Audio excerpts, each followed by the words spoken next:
Halo Sobat Dunia Seribu Besar, semoga Sobat selalu diberi kesehatan, panjang umur, dan rizki yang melimpah, amin. Sebelum masuk ke alur ceritanya, jangan lupa dukung channel ini ya dengan klik subscribe, like, komen, dan share, terima kasih.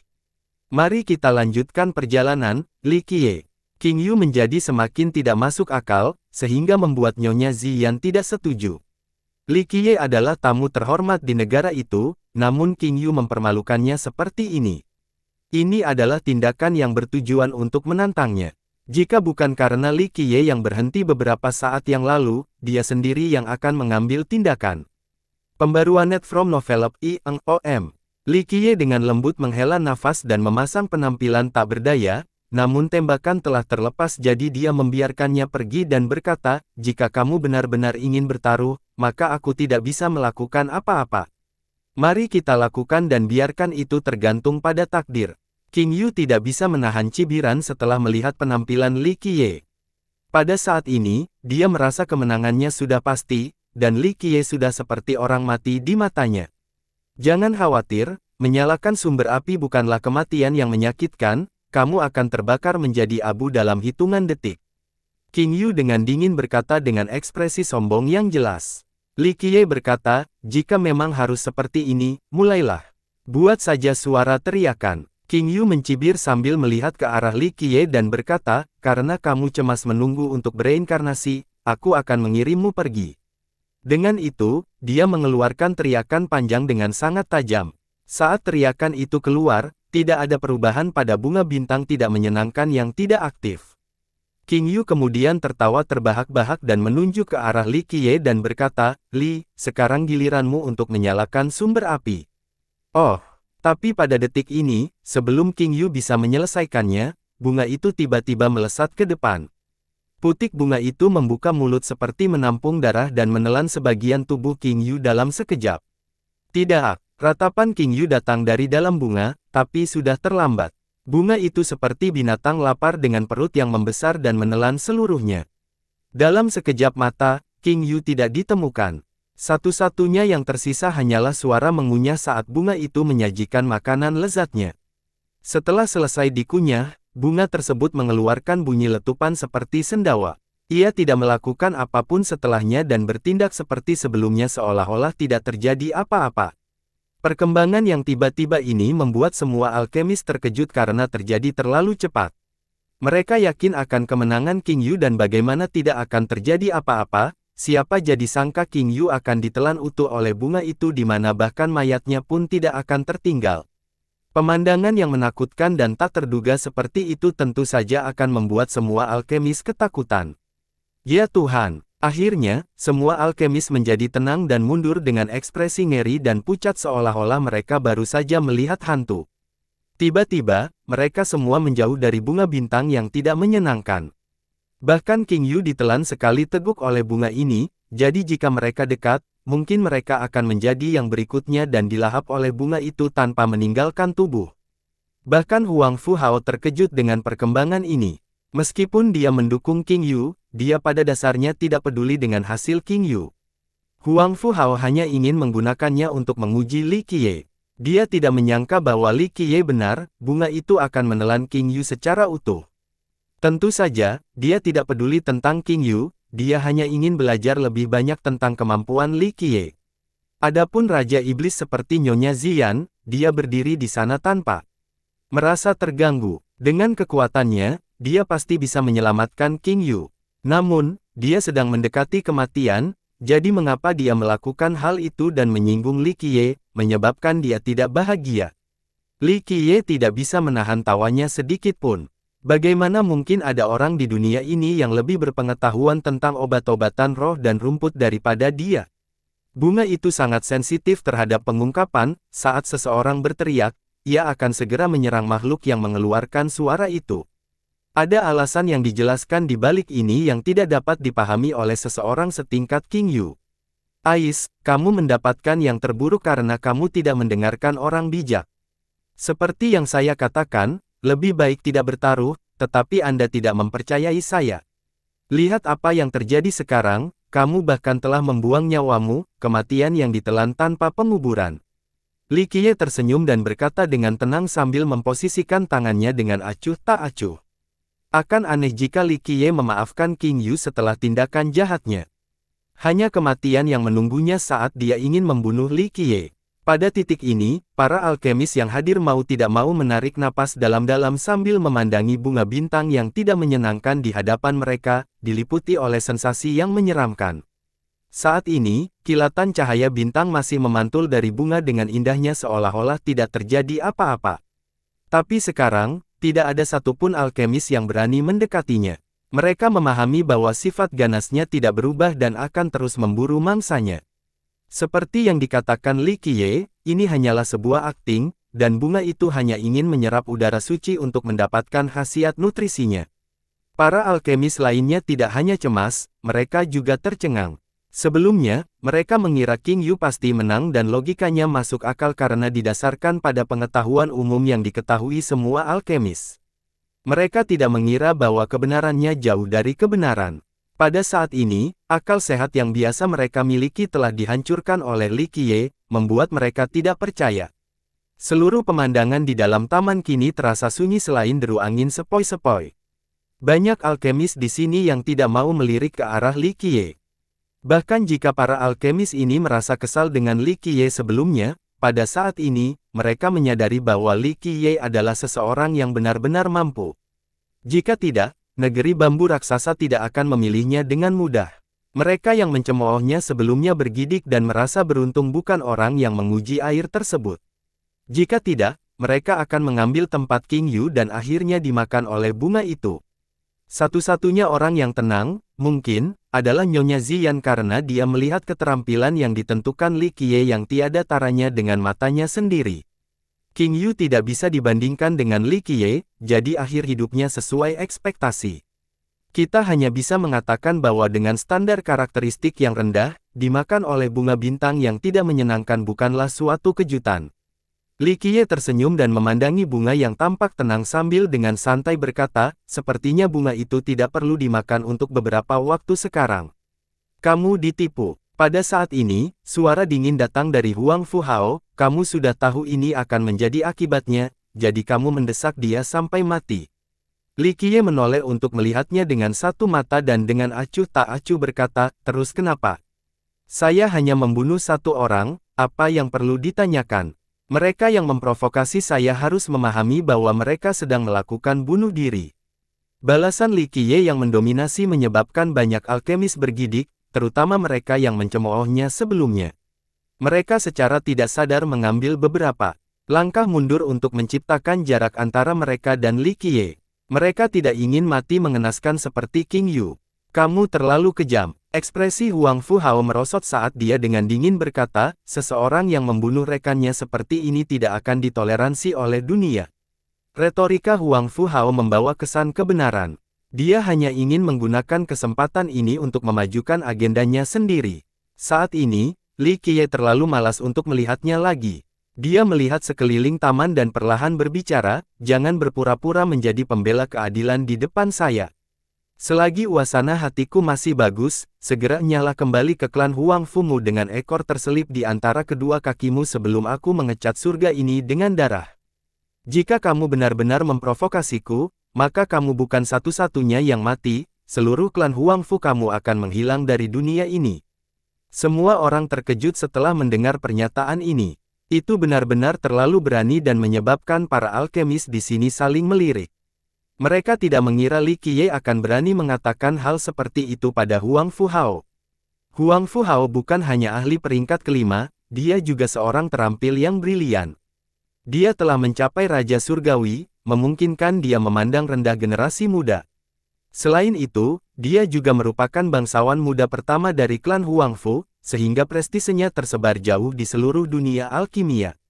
Namun saat ini, Li Qiye tidak mempedulikan Huang Fu Hao dan membuka mulutnya untuk menyatakan niat membunuh. Terlebih lagi, dia bahkan mengumumkan niatnya untuk membasmi klan Huang Fu sampai ke akar-akarnya, klaim seperti itu terlalu sombong. Beberapa alkemis di sini merasa bahwa Li Qiye tidak mengetahui betapa besarnya langit dan bumi dan bahkan dapat digambarkan sebagai orang yang bodoh. Tentu saja, beberapa alkemis juga menyombongkan diri dengan senyuman dingin. Li Qiye memprovokasi Huang Fuhao dengan cara bunuh diri adalah hal yang baik bagi mereka. Bahkan Nyonya Ziyan, yang berdiri di sampingnya, harus tersenyum tak berdaya. Dia sendiri berpikir bahwa kata-kata Li Qiye terlalu keterlaluan. Membunuh Huang Fuhao tidaklah sulit, namun keinginan untuk menghancurkan seluruh klan Huang Fu jauh lebih menantang. Bahkan negeri bambu raksasa mereka pun tidak mampu melakukannya. Ekspresi Huang Fuhao dengan cepat berubah menjadi sangat jelek setelah mendengar ini. Dia adalah putra kebanggaan surga dari alam alkimia, seorang anak ajaib yang dihormati oleh semua orang kemanapun dia pergi. Klan Huang Fu mereka adalah kekuatan besar peringkat atas yang memiliki aliansi dengan kerajaan alkimia. Tidak banyak eksistensi yang berani menyentuh klan mereka di alam alkimia. Baiklah. Huang Fuhao sangat marah dan menjawab dengan senyum dingin, bodoh yang naif, saya ingin melihat apa yang dapat Anda lakukan. Hari ini, saya pribadi akan menguliti Anda dan mencabut tendon Anda. Karena itu, dia mengambil satu langkah ke depan. Sebelumnya, dia ingin mencari alasan untuk memberi pelajaran pada Li Qiye, tapi dia tidak mengira Li Qiye begitu berani dan memilih untuk berhadapan langsung dengan ujung pedang. Ini sebenarnya sempurna untuk Huang Fuhao. Sambil menyeringai, dia mengangkat kakinya dan langsung melangkah ke arah Li Qiye. Sebagai Raja Surgawi, langkahnya membawa momentum yang tak tersentuh seperti gunung raksasa yang runtuh. Dia menunjukkan sikap seolah-olah Li Qiye adalah seekor semut tidak penting di matanya yang tidak bisa mencapai puncak. Satu kaki saja sudah cukup untuk menghancurkan Li Qiye sampai mati. Namun, Li Qiye bahkan tidak peduli. Dia sedikit menginjak tanah dengan kakinya dan berteriak, "Enyahlah." Saat kata-katanya keluar, serangkaian keributan muncul. Seolah-olah ada seekor naga di bawah tanah. Terdengar suara tabrakan, dan tiba-tiba, tanah berlumpur itu seolah berubah menjadi seekor naga yang membubung ke angkasa. Dalam sekejap, sebuah bayangan melesat ke depan seperti cambuk yang panjang. Hah! Huang Fuhao, yang tampak seperti gunung raksasa yang menghentak, tiba-tiba hancur menjadi bubur berdarah. Ah! Sebelum dia sempat bereaksi, seluruh tubuhnya terkena bayangan seperti cambuk ini. Dia terlempar keluar dari ibu kota dan dikirim ke Cakrawala sebelum akhirnya menghilang di Cakrawala menuju jauh. Jeritannya yang melengking memenuhi langit setelah dicambuk dan diterbangkan. Bahkan jika dia tidak mati, dia masih berada di ambang kematian. Setelah menghempaskan Huang Fuhao dengan satu pukulan, baik tanah berbentuk naga maupun benda yang menyerupai cambuk menghilang di bawah tanah tanpa jejak. Itu tadi, setelah melihat benda seperti cambuk ini, Nyonya Ziyan tercengang. Di tengah aksinya, ia memperhatikan bahwa cambuk itu sebenarnya adalah akar bambu. Lebih tepatnya, itu adalah cabang yang terhubung kerut. Nyonya Ziyan sendiri dulunya adalah pohon bambu berwarna ungu, sehingga setelah melihat akar bambu tersebut, ia langsung berpikir banyak hal. Para alkemis lain tidak tahu apa yang sedang terjadi karena ketakutan mereka. Mereka sebenarnya mengira ada naga yang bersembunyi di bawah tanah. Mereka tidak bisa tenang ketika mereka bergidik membayangkan Huang Fuhao, putra kebanggaan surga di alam Raja Surgawi, ditepis seperti lalat oleh bayangan di bawah tanah. Bagaimana mereka tidak terkejut dengan perkembangan ini? Apakah memang ada naga di bawah tanah? Tentu saja, tidak ada naga di bawah tanah. Bumi ini secara pribadi disegel oleh Li Qiye dan diperkuat oleh banyak orang bijak, termasuk para God King. Hukum yang sangat kuat menekan area di bawahnya. Setelah melangkah ke dalam taman, Li Qiye tampak menikmati rerumputan roh, namun kenyataannya dia sedang mengukur tanah ini dan menghitung perubahannya untuk sekali lagi mengambil kendali penuh atas segel raksasa di bawah tanah. Di lokasi ini, Huang Fuhao yang menyebabkan masalah yang sama saja dengan mendekati kematian. Li Qiye bahkan tidak perlu melakukan apapun dan masih bisa membunuh dengan mudah. Mungkinkah itu? Nyonya Ziyan kembali tenang, tapi dia masih menunjukkan ekspresi terkejut. Dia mengangkat kepalanya untuk melihat bambu raksasa yang menembus cakrawala. Kamu menebak dengan benar. Pada saat ini, sambil memandangi sang nyonya, Li Qiye sedikit mengangkat isinya dan berkata, itu adalah cabang dari akar bambu, hanya cabang kecil. Jawaban ini membuat sang nyonya membeku. Meskipun pohon bambu raksasa adalah penjaga ilahi mereka, selama jutaan tahun, tidak ada seorang pun yang melihatnya beraksi. Sejak dia menjadi murid negara, dia belum pernah menyaksikan pergerakan apapun dari pohon tersebut. Pohon bambu raksasa itu selalu sama, tetap tinggi di atas awan tanpa perubahan apapun seolah-olah akan tetap seperti ini selamanya selama jutaan tahun yang akan datang. Namun, hari ini, orang luar seperti Li Qiye datang dan mendorong dewa bambu raksasa itu untuk mengambil tindakan. Di bawah kendali Li Qiye, sebuah akar kecil datang dan menghempaskan Huang Fu Hao hingga ke ujung bumi. Ini sungguh tidak terpikirkan. Saat dia masih terus berkembang, Li Qiye bergerak maju dan langsung melintasi taman yang bersejarah. Saat ini, dia sedang berdiri di ujung taman, dan di depannya ada jalan menuju taman bambu. Meski kedua taman itu terhubung, taman bambu saat ini penuh dengan cahaya yang beriak. Bambu raksasa di langit memancarkan titik-titik kecil cahaya yang menyatu membentuk lingkungan yang sangat realistis dan menutup seluruh taman bambu. Tidak ada yang bisa melewati penghalang ini untuk memasuki taman. Li Qiye melihat ke arah penghalang di depan dan kemudian ke bambu. Raksasa di langit. Dia tidak bisa menahan tawa ketika adegan-adegan lama mulai muncul di pikiran. Pada saat ini, lautan kenangan tak berujung di dahi mengeluarkan hukum emas. Bang! Hukum ini menghantam penghalang dan membubarkannya sebelum dengan cepat mengubah garis rahasia yang berkedip-kedip ini menjadi sebuah pintu. Pintu terbuka saat Li Qiye melangkah masuk ke dalam penghalang dan masuk ke taman bambu. Setelah dia masuk, pintunya menghilang sementara penghalangnya tetap tidak berubah, melarang masuknya orang lain. Mustahil. Setelah melihat pemandangan ini, Nyonya Ziyan merasa ngeri dan harus mundur beberapa langkah karena bersantainya. Bagaimana mungkin dia tidak kaget? Taman bambu ini selalu menjadi tempat terlarang di negaranya. Selama jutaan tahun, kecuali nenek moyangnya, dia belum pernah mendengar ada orang lain yang bisa memasuki taman itu. Namun, orang luar seperti Li Qiye bisa dengan mudah masuk ke dalam tanpa menggunakan kekerasan. Seolah-olah taman bambu secara khusus mengizinkannya masuk. Menjadi lebih jelas bagi Nyonya setelah melihat pintu terbentuk pada penghalang. Ini berarti taman tersebut menerima Li Qiye, dan yang lebih penting, Dewa Egaranya menerima Li Qiye. Selama puluhan juta tahun, negeri bambu raksasa telah melahirkan banyak orang jenius yang brilian serta penguasa yang bijaksana. Namun, di luar nenek moyang mereka, tidak ada satupun dari orang-orang ini yang diterima oleh taman dan dewa. Terlepas dari semua ini dan membuat Nyonya kecewa, orang luar seperti Li Qiye diterima. Dia bahkan melihatnya dengan matanya sendiri. Mengenai beberapa hal lain di taman yang spesifik, mereka tidak tahu apa yang sedang terjadi. Mereka sebenarnya mengira Li Qiye adalah murid negeri bambu raksasa. Rekan-rekan tamu, hari ini benar-benar acara akbar di mana semua orang meluangkan waktu untuk bergabung dengan kami di sini.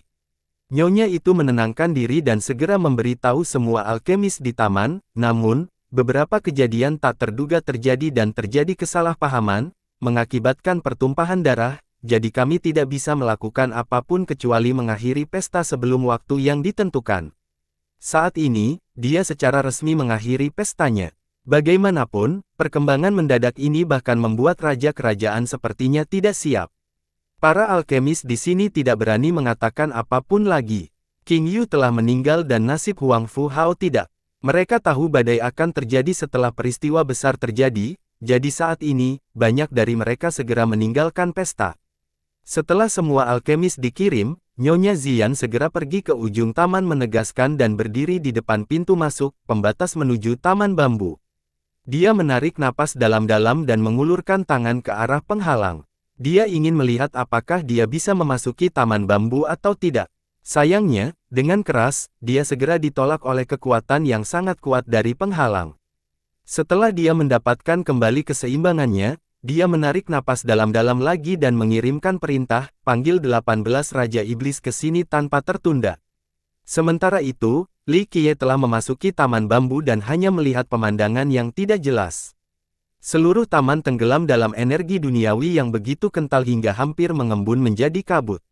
Energi duniawi yang begitu kental dan menakutkan. Tingkat kepadatan ini tidak dapat ditemukan bahkan di tanah leluhur negara-negara besar. Siapapun akan merasa santai di tempat ini, semua pori-porinya akan terbuka seolah-olah akan terbang ke langit seperti makhluk abadi.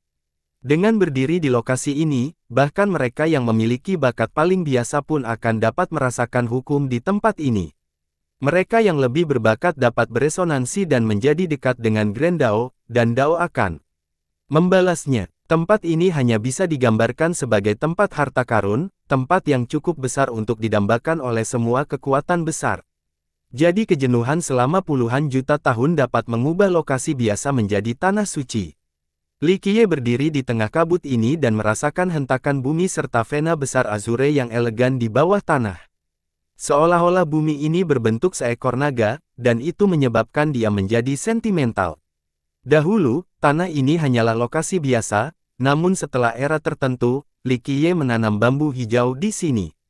Pada saat itu, raja-raja mengindahkan seruannya, para paragon dan raja dewa semuanya berkumpul di sini hanya untuk memperkuat wilayah ini. Banyak makhluk tak terpecahkan yang menciptakan segel tertinggi di tempat ini. Pada tahun itu, Li Qiye menggunakan metode yang sangat menantang surga untuk mengubah negeri ini.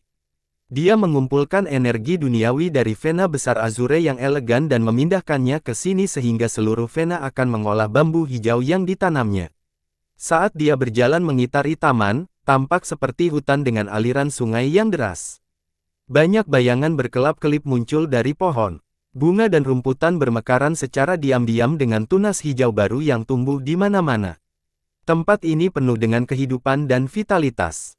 Inilah pemandangan ketenangan bagaikan surga di tengah dunia yang luas ini, pengungsi dari dunia yang gaduh dan duniawi. Berjalan di tempat ini membuat seseorang tenggelam dalam energi duniawi, melahirkan ilusi bahwa ini adalah negeri abadi. Li Qiye berjalan-jalan santai di taman dan akhirnya mendapati dirinya berdiri di depan pohon bambu. Pohon ini sangat besar, dan setelah jutaan tahun, dia akhirnya melihatnya sekali lagi. Warnanya hijau subur seperti batu giok. Sekilas, ia memiliki cahaya hijau dan mengkilap seperti sepotong batu giok abadi. Seiring berjalannya waktu, bambu ini masih tetap berkilau dan bergerak seperti dulu. Tidak ada tanda-tanda penuaan seolah-olah ia bisa hidup jutaan tahun lagi tanpa masalah. Ketika seseorang berdiri di depan pohon yang sangat besar ini, mereka akan merasakan adanya tembok raksasa di depan mereka. Tidak ada yang bisa menghitung berapa banyak orang yang diperlukan untuk mengelilingi pohon sebesar itu. Li Qiye tidak mau mengulurkan tangannya untuk menenangkan batang pohon bambu yang lembut seperti batu giok itu. Dia menghela napas sebelum mengerang, berapa tahun telah berlalu. Saat aku membawamu keluar dari tanah yang tidak menyenangkan itu, kamu hanyalah sebuah bibit, tetapi sekarang kamu telah menjadi dewa. Bayangan pohon bambu itu bergoyang sambil menggoyangkan dedaunannya tinggi-tinggi di angkasa. Cabang-cabangnya berkibar-kibar dengan lembut seolah menjawab Li Qiye. Karena Li Qiye menggunakan hukum lautan ingatannya untuk membuka penghalang, pohon bambu yang telah berubah menjadi dewa secara alami mengetahui apa yang telah terjadi dan siapa yang akan datang. Li Qiye dengan lembut menggerakkan bambu raksasa itu dan tidak bisa menahan nafasnya dengan lembut di dalam pikirannya. Dia tiba-tiba menjadi sedih tanpa alasan dan mengeluh, tidak semua hal di dunia ini bisa sempurna. Meskipun Anda tidak dapat mengubah dao Anda menjadi perasaan, mengapa itu tidak baik bagi Anda?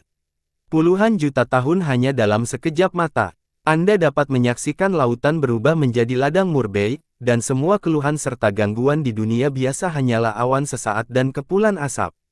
Lampu hijau yang berasal dari pohon itu sedikit bergeser seolah-olah sedang mendengarkan dan merespons Li Qiye. Dia dengan lembut bersandar pada pohon dan menutup matanya. Saat ini, dia merasa santai dan riang, pada detik ini, pikiran memperoleh ketenangan yang langka. Banyak hal telah terjadi dalam jutaan tahun terakhir. Walaupun dia bisa menimbulkan badai di 9 dunia hanya dengan tangannya, meski isyarat sederhana darinya bisa membantai banyak sekali dunia, meski kemarahannya telah menyebabkan dunia bergetar, meski keadaan matanya bisa berubah siang dan malam. Selama jutaan tahun terakhir, dia memiliki terlalu banyak hal yang harus dilakukan, membunuh, membuat rencana, bertualang, melatih bakat.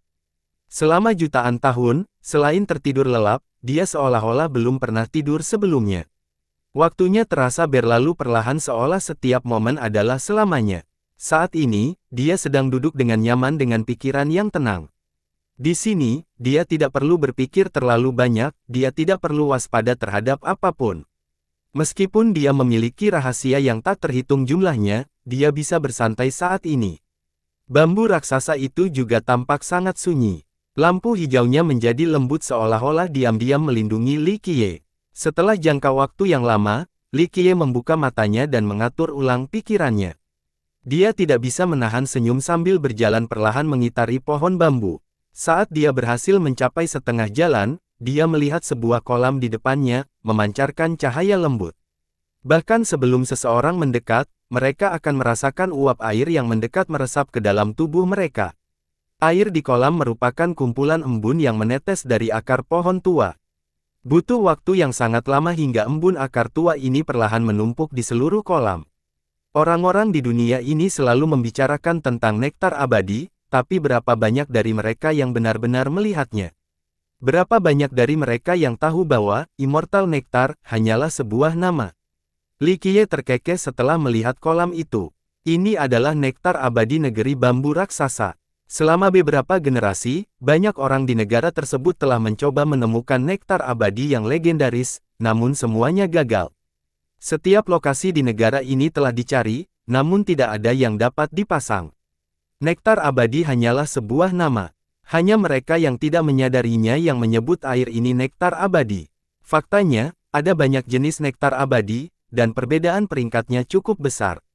Li Qiye tidak berlama-lama di tepi kolam. Dia terus melangkah maju mengitari kolam nektar dan akhirnya berdiri di depan sebuah kabin kecil. Kabin ini tidak besar dan juga sangat sederhana. Namun, setelah jutaan tahun, tampaknya hal itu tidak berubah sama sekali, masih bersih dan cerah seperti sebelumnya. Gambaran yang tak terhitung banyaknya muncul di pikiran sambil menatap kabin kecil di depan. Gadis muda yang anggun dan lincah yang selembut air dan sangat perhatian.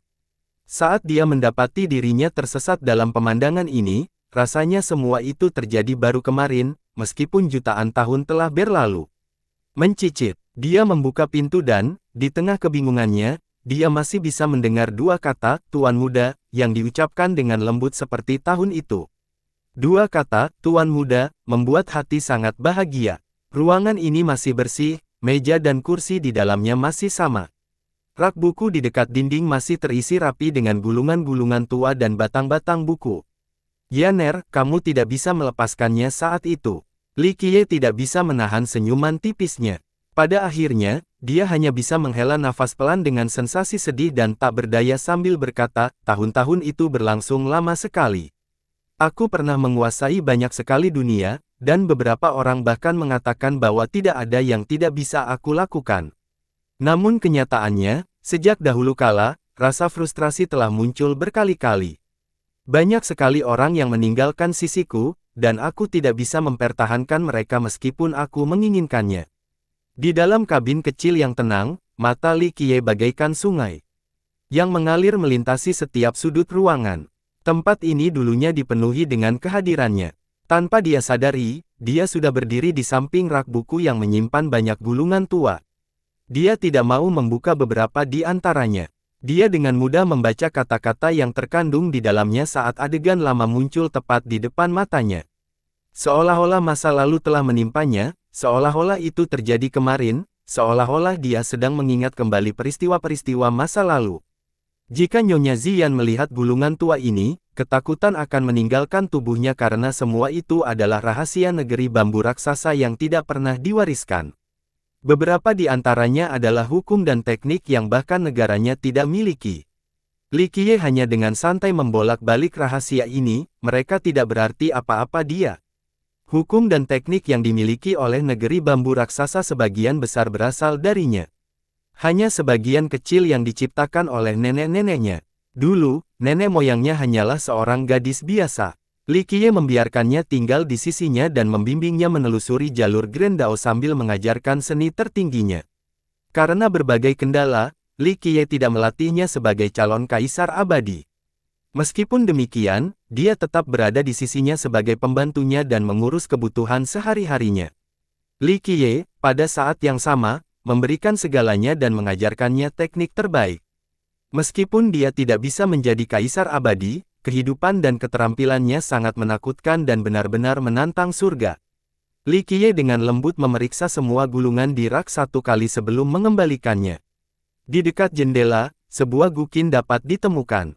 Pemandangan itu menyebabkan Li Qiye menghela napas pelan.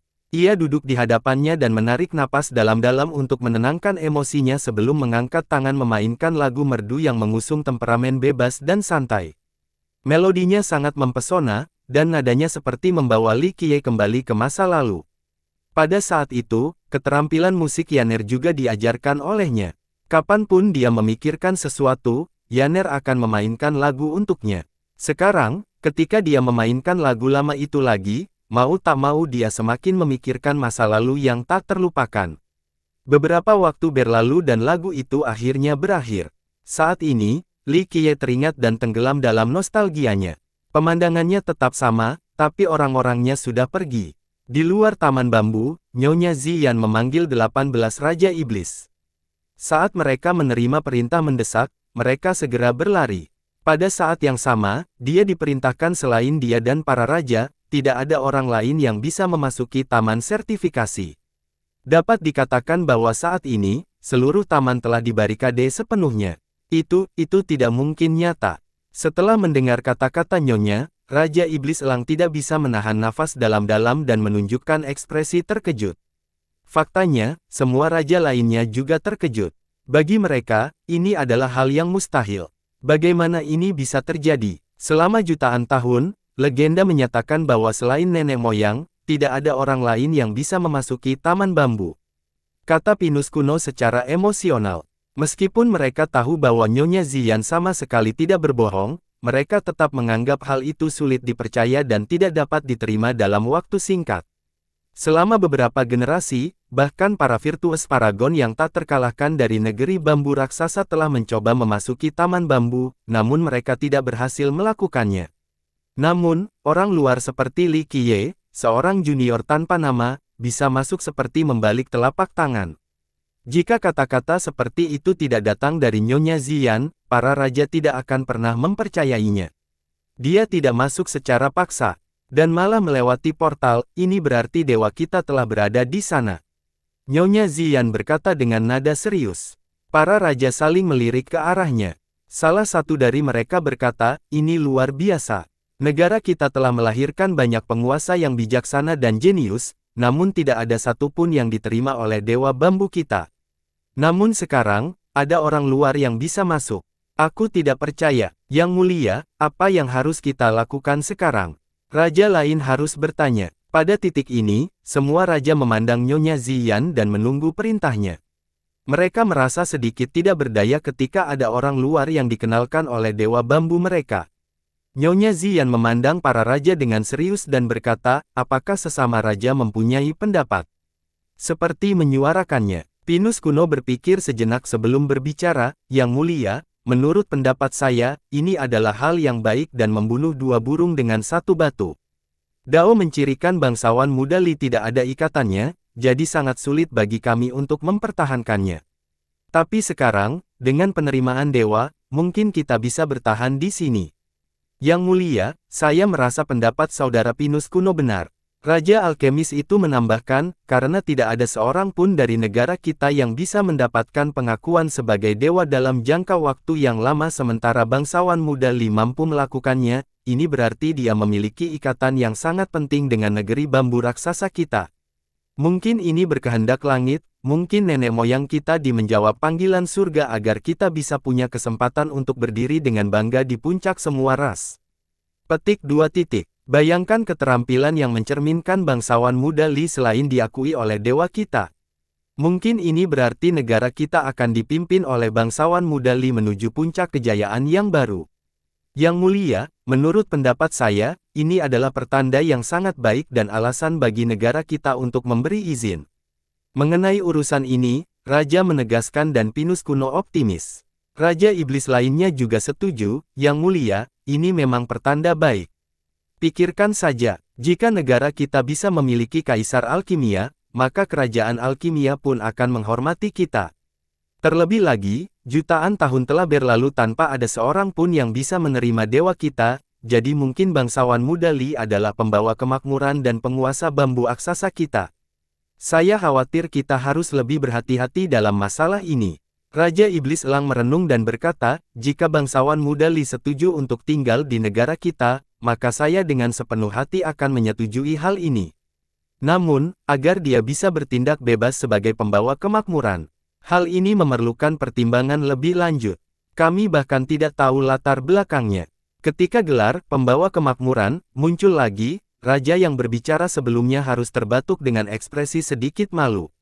Dia salah bicara sebelumnya karena Nyonya Ziyan adalah raja kerajaan di negara tersebut saat ini. Jika Li Qiye menjadi penguasa kemakmuran yang baru, lalu kemana Nyonya Ziyan akan pergi? Saudara Elang benar, mungkin bangsawan muda Li hanya datang ke taman bambu kita.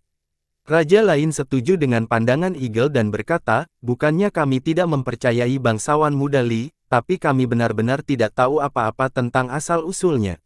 Bagaimana jika dia datang dengan agenda tersembunyi? Meskipun ungkapan, pembawa kesejahteraan, agak tidak tepat.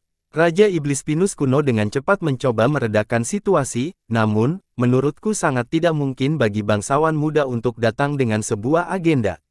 Belum lagi dao deskriptifnya berada di luar jangkauan semua sekte, kita dapat mengambil langkah mundur dan berpura-pura bahwa bangsawan muda datang ke sini untuk taman bambu kita. Namun, apakah ini masuk akal? Mari kita melupakan orang luar, bahkan kita tidak tahu apa yang ada di dalam taman di luar ketuhanan kita. Kita akan mundur satu langkah lagi dan berasumsi bahwa bangsawan muda Li benar-benar datang untuk mengunjungi taman kita, namun hal ini tidak mungkin dilakukan karena semua orang tahu bahwa di luar nenek moyang kita, tidak ada orang lain yang bisa memasukinya sebelumnya. Petik 2. Bahkan virtues paragon terkuat kita pun tidak bisa masuk. Coba berpikir, bisakah bangsawan muda Li memaksa masuk? Kita semua dapat melihat bahwa pintu masuknya oleh dewa kita. Meskipun dewa kita tidak mengambil tindakan apapun selama jutaan tahun, sebagai murid bambu raksasa, kita masing-masing tahu bahwa ia selalu melindungi kita. Ia dapat melihat segala sesuatu dan memahaminya lebih jelas dari kita semua. Pasti ada alasan tersendiri untuk menerima bangsawan muda Li.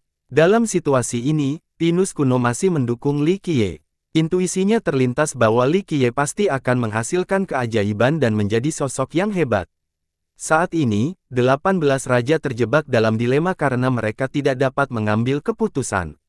Mengesampingkan latar belakang misterius Li Qiye, sulit untuk membuat Li Qiye bertahan. Kondisi biasa tidak akan mampu menggoda Li Qiye, dan mungkin hanya dengan menyerahkan kendali negara barulah dia bersedia tinggal.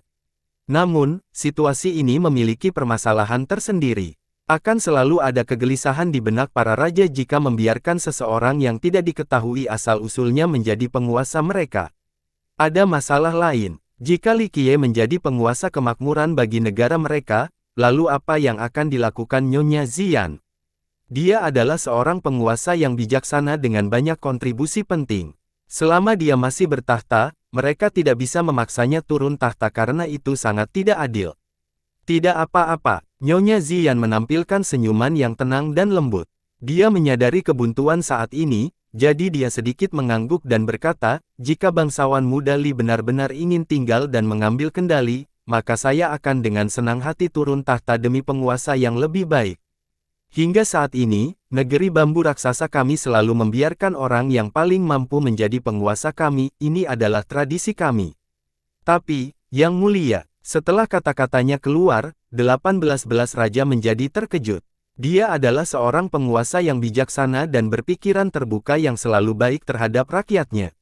Sampai saat ini, dia telah dipuja dan didukung oleh seluruh negeri, jadi jika dia harus gagal dalam kondisi seperti itu, maka banyak rakyat setia serta 18 raja akan merasa malu karena telah melakukan kesalahannya. Percakapan ini mungkin tampak seperti turun tahta secara paksa, namun para raja tidak bermaksud melakukan hal tersebut. Namun, jika satu-satunya cara untuk mempertahankan Li Qiye adalah dengan turun tahta, bagaimana pilihan para raja? Demi rencana besar bambu raksasa kami, pengunduran diri saya dapat diterima. Nyonya Ziyan dengan tenang berbicara. Dia memang luar biasa dan mempunyai kemauan yang tidak dapat ditemukan pada orang lain. Bagaimana jika bangsawan muda Li tidak ingin tinggal?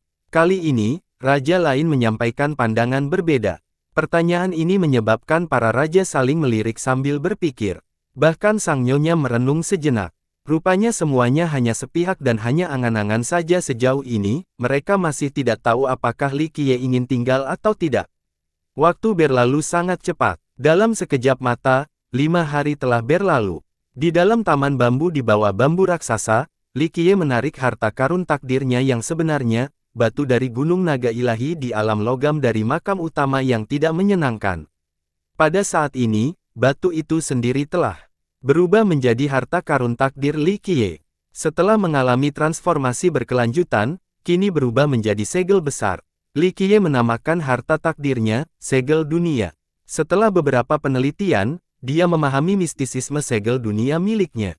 Pada saat ini, Li Qiye menghabiskan 4 hari lagi untuk akhirnya mencetak segel lain pada bambu raksasa itu. Dia dengan lembut menyentuh bambu itu, menyebabkan lampu hijau di dalamnya bergetar. Itu memancarkan cahaya lembut seolah-olah itu menjawab Li Qiye. Li Qiye dengan lembut menghela nafas. Meskipun bambu tidak memiliki kecerdasan dan tidak dapat berbicara, pertukaran seperti ini sudah lebih dari cukup. Bambu hijau ini diambil dari tanah yang tidak menyenangkan dan ditanam sendiri di sini olehnya. Dia mengumpulkan vena besar azure yang elegan ke tempat bambu dihapus. Siapa yang bisa memahaminya lebih baik dari dia? Mereka tidak memerlukan kata-kata karena ini sudah lebih dari cukup. Setelah menyingkirkan segel dunia, Li Qiye akhirnya berbalik untuk melihat kembali kabin kecil di jarak jauh. Tempat itu membawa terlalu banyak kenangan damai. Akhirnya, dia menghela nafas sekali lagi dan meninggalkan taman bambu. Saat dia muncul di luar, dia langsung melihat Nyonya Ziyan dan 18 raja. Sebenarnya mereka telah melindungi tempat ini selama 5 hari terakhir. Kelompok itu segera berdiri dan semua mata berkumpul di Li Qiye. Tiba-tiba, suasana menjadi sangat berat. Saat ini, tidak jelas bagi mereka apakah Li Qiye adalah teman atau musuh. Mungkin dalam suasana tegang seperti itu, satu langkah yang salah akan menyebabkan kekacauan. Apa itu? Apakah kamu ingin bertarung? Li Qiye menatap Nyonya dan para raja. Dia masih merasa tenang karena dia tidak keberatan jika mereka ingin mengambil tindakan. Para raja tidak bisa menahan diri untuk tidak saling memandang sebelum mengalihkan pandangan mereka ke arah Nyonya Ziyan. Saat ini mereka masih ingin mendengarkan perintah Nyonya. Dia menarik napas dalam-dalam dan akhirnya menenangkan pikirannya. Sepasang mata sehalus udara yang mengalir jatuh ke arah Li Qiye saat dia perlahan berbicara, "Li bangsawan muda, kami tidak ingin melakukan hal itu, kami hanya berharap bangsawan muda Li dapat tinggal dan memimpin negeri bambu raksasa kami. Bangsawan muda telah mendapatkan pengakuan dari Dewa Bambu kami, ini memiliki arti yang sangat besar bagi negara kami." Li Qiye hanya tertawa kecil setelah mendengar Nyonya Ziyan. Dia menanggapinya dengan santai melemparkan botol ke arahnya sambil berkata ringan, "Ambillah." Ini, Nyonya Ziyan menangkap botol itu dan terkejut. Dia tidak bisa menahan diri untuk tidak melihat ke arah Li Qiye karena dia tidak tahu apa yang ada di dalamnya. Li Qiye tidak berkata apa-apa dan hanya berdiri di sana sambil tersenyum. Nyonya Ziyan menenangkan diri dan segera membuka botolnya. Saat dibuka, aura kuat keluar. Setelah mengenali apa yang ada di dalamnya, dia mulai bergidik tak terkendali. Dia mengangkat kepalanya dan menatap Li Qiye lalu dengan emosional bertanya, "Mungkinkah ini? Apakah ini nektar abadi yang legendaris di negara kita?" Nektar abadi. 18 raja juga tercengang. Mereka semua harus menarik napas dalam-dalam.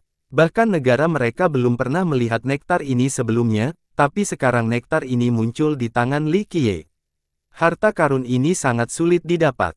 Ini adalah hadiah dari pohon bambu raksasa untuk negara.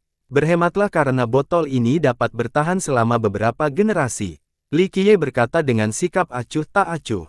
Dalam hal ini, kelompok tersebut tidak bisa menahan diri untuk tidak saling memandang dengan bingung.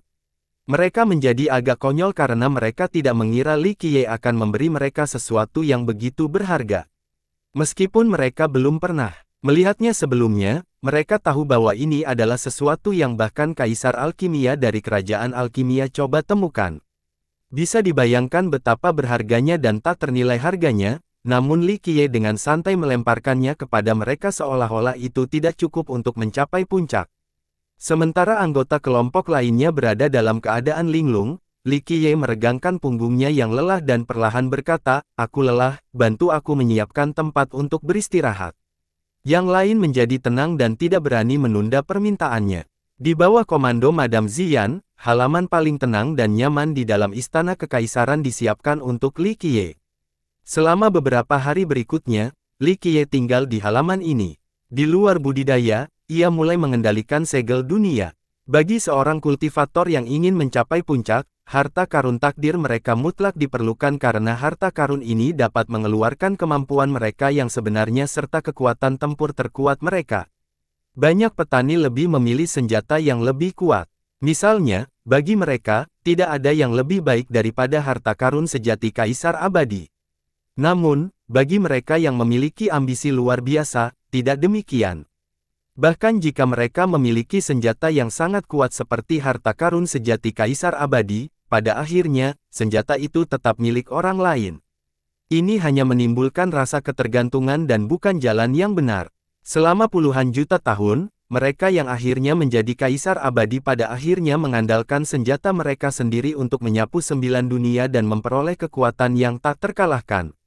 Dapat dikatakan bahwa seorang kultivator yang berkualitas adalah seseorang yang dapat menyempurnakan senjatanya sendiri sehingga mampu mengerahkan potensi bertarung terkuatnya. Tipe kultivator yang bergantung pada senjata orang lain tidak akan pernah bisa mencapai puncak. Dalam beberapa hari terakhir, 18 raja tidak berani mengganggu Li Qiye. Sementara itu, Nyonya Ziyan datang menemuinya setiap hari. Lebih sering daripada tidak, dia bahkan secara pribadi mengurus akomodasi hariannya. Itu tidak berhenti di situ. Kapanpun Li Qiye ada waktu luang, dia akan menjelaskan situasi dunia saat ini dan negara bambu raksasa kepada Li Qiye dengan sangat rinci. Hari ini, dia datang menemuinya seperti biasa. Menyadari bahwa dia sedang tenggelam dalam meditasi, dia perlahan-lahan duduk di sisinya. Beberapa saat kemudian, Li Qiye membuka matanya dan berkata sambil tersenyum, apakah ada hal lain yang ingin kamu katakan padaku? Dalam 2 hari terakhir, klan Qing telah menimbulkan kegemparan. Mereka menuntut keadilan dari negeri bambu raksasa atas kematian King Yu. Mereka bahkan bersumpah bahwa mereka tidak akan pernah membiarkan ini berlalu begitu saja. Nyonya Ziyan menjelaskan pada Li Qiye, sebenarnya, kamu tidak perlu memberitahuku hal-hal ini. Li Qiye dengan lembut menenangkan dan berkata, sebagai raja kerajaan, saya yakin Anda dapat menangani masalah ini dengan cara yang memuaskan. Nyonya Ziyan ingin mengatakan sesuatu, tetapi dia berhenti sejenak sebelum melanjutkan, Anda baru berada di sini untuk waktu yang singkat dan tidak memahami banyak masalah. Ini adalah masa transisi bagimu, jadi setelah kamu terbiasa.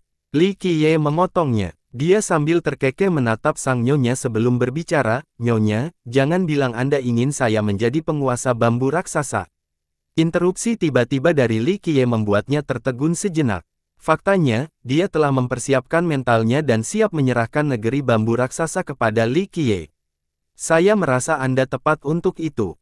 Selama jutaan tahun, di luar nenek moyang kita, tidak ada seorang pun yang pernah dikenal oleh penjaga ilahi kita.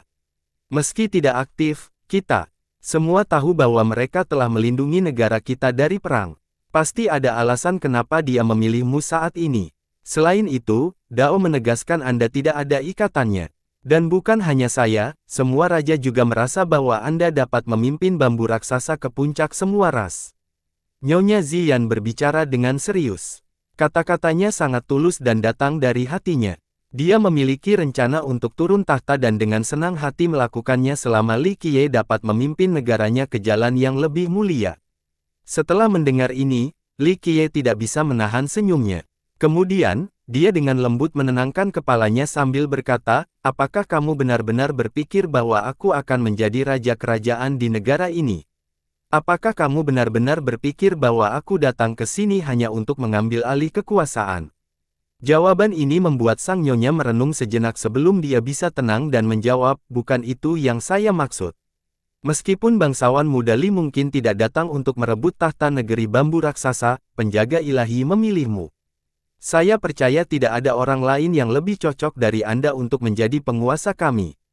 Saya juga percaya bahwa dengan Anda mengambil alih pemerintahan di masa depan, negara ini secara alami akan menjadi lebih makmur. Li Qiye tersenyum dan berkata, kata-katamu benar, tapi juga salah. Nyonya Ziyan selalu memiliki temperamen yang baik, jadi dia dengan lembut berkata, bagian mana yang salah? Tuan Muda Li, tolong arahkan saya ke arah yang benar. Li Qiye menatap wanita menawan dan cantik di depannya, seorang wanita dengan aura anggun dan mulia yang tidak menghilangkan kelembutannya. Dia tidak bisa menahan senyum dan berkata, "Pertama, Anda benar sehubungan dengan negara yang makmur di tangan saya. Di bawah kendaliku, negeri bambu raksasa pasti akan berdiri di puncak 9 dunia suatu hari nanti dan meremehkan semua ras lainnya. Orang lain akan menganggap Li Qiye terlalu sombong dan tidak memahami betapa besarnya langit dan bumi. Di seluruh dunia ini, tidak banyak putra surga yang sombong yang berani menyatakan hal ini." Namun Nyonya Ziyan tetap mendengarkan dengan penuh perhatian dengan tenang dan lembut. Auranya, aura selembut udara, cukup menyenangkan dan membuat orang lain merasa rileks. Li Qiye berhenti sejenak di sini sebelum melanjutkan, "Kedua, saya tidak akan mengambil posisi raja kerajaan di negara bambu raksasa Anda karena saya tidak tertarik pada hal itu. Dan bahkan jika saya mengambil posisi ini, saya tidak akan mampu membawa negara Anda ke puncak kejayaan." Kata-kata Li Qiye sedikit membingungkan nyonya itu. Penolakan tegas pria itu mengejutkannya. Dao kekuasaannya tidak ada bandingannya, dan bakat seperti itu akan dicari oleh kekuatan besar yang tak terhitung jumlahnya. Jika ada orang lain yang harus menghadapi pilihan untuk memerintah seluruh negeri bambu raksasa, bahkan jika mereka tidak mulai mengeluarkan air liur karena godaan, setidaknya mereka akan sedikit ragu sebelum menolaknya. Namun, Li Qiye tidak mempunyai kerinduan sedikit pun. Seolah-olah mengendalikan seluruh kekuatan besar hanyalah masalah sepelenya. Nyonya itu menjadi tenang dan memandang ke arah Li Qiye lalu berkata, "Saya dapat memahami bahwa bangsawan muda tidak ingin menjadi raja kerajaan untuk memerintah negara ini. Namun, seperti yang Anda katakan, jika Anda memegang kendali, Anda akan dapat mengambil alih kekuasaan, kami menuju puncak kejayaan dengan kemampuan Anda, namun pernyataan kedua Anda bertentangan dengan pernyataan pertama. Bolehkah Anda menjelaskan hal ini?" Dia dengan hati-hati memikirkan kata-katanya. Orang lain mungkin berpikir bahwa Li Qiye mengutarakan omongan kosong yang arogan, tapi tidak dengan nyonyanya. Li Qiye menatap wanita anggun dan mulia di hadapannya, dia memang mirip Yaner di masa lalu. Dia mengalihkan pandangannya dan melihat keluar jendela sebelum berbicara perlahan, "Negeri bambu raksasa. Ini adalah tempat yang tenang, tanah yang damai. Saya tidak ingin melibatkannya dalam penaklukan berdarah. Di masa depan, jalanku akan dipenuhi darah dan mayat. Tidak peduli seberapa tinggi langit, tidak peduli seberapa jauh banyaknya dunia, aku akan membunuhku sampai akhir. Karena itu, biarkan tempat tenang ini seperti sekarang, aku tidak ingin mengikatnya ke kereta perangku." Pada titik ini, dia hanya bisa menghela nafas dengan kesedihan di hatinya. Pada saat ini, Nyonya Ziyan merasa sedikit tersesat. Seolah-olah dia melihat ilusi, di jalur terpencil Dao, Li Qiye berjalan maju sendirian. Di belakangnya ada lautan darah tak berujung yang berisi mayat musuh-musuhnya yang mengambang, dan para dewa dari ibu kota abadi meratap dalam kesedihan. Akhirnya, pikirannya kembali. Dia tidak bisa menahan diri untuk tidak bergidik ketika jantungnya berdetak kencang.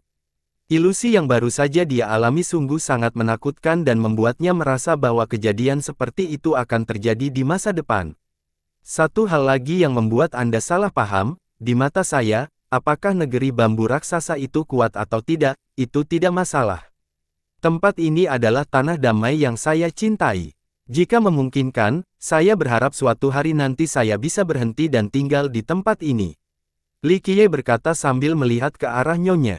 Dia tidak bisa menahan diri untuk tidak menjawab, "Jika itu masalahnya, mengapa tidak tinggal sekarang? Saya yakin seluruh negara akan menyambut Anda. Anda dapat menganggap negara ini sebagai rumah Anda, dan Anda dapat datang dan pergi sesuka Anda." "Rumah?" Li Qiye tersenyum tipis dan menatap ke kejauhan. Setelah beberapa saat, dia sedikit menggelengkan kepalanya dan berkata, "Itu tidak mungkin bagiku." Pada titik ini, Li Qiye berhenti sejenak sebelum melihat ke arah nyonya dan tersenyum, "Jika Anda bersedia ikut dengan saya akan dengan senang hati mengantar Anda.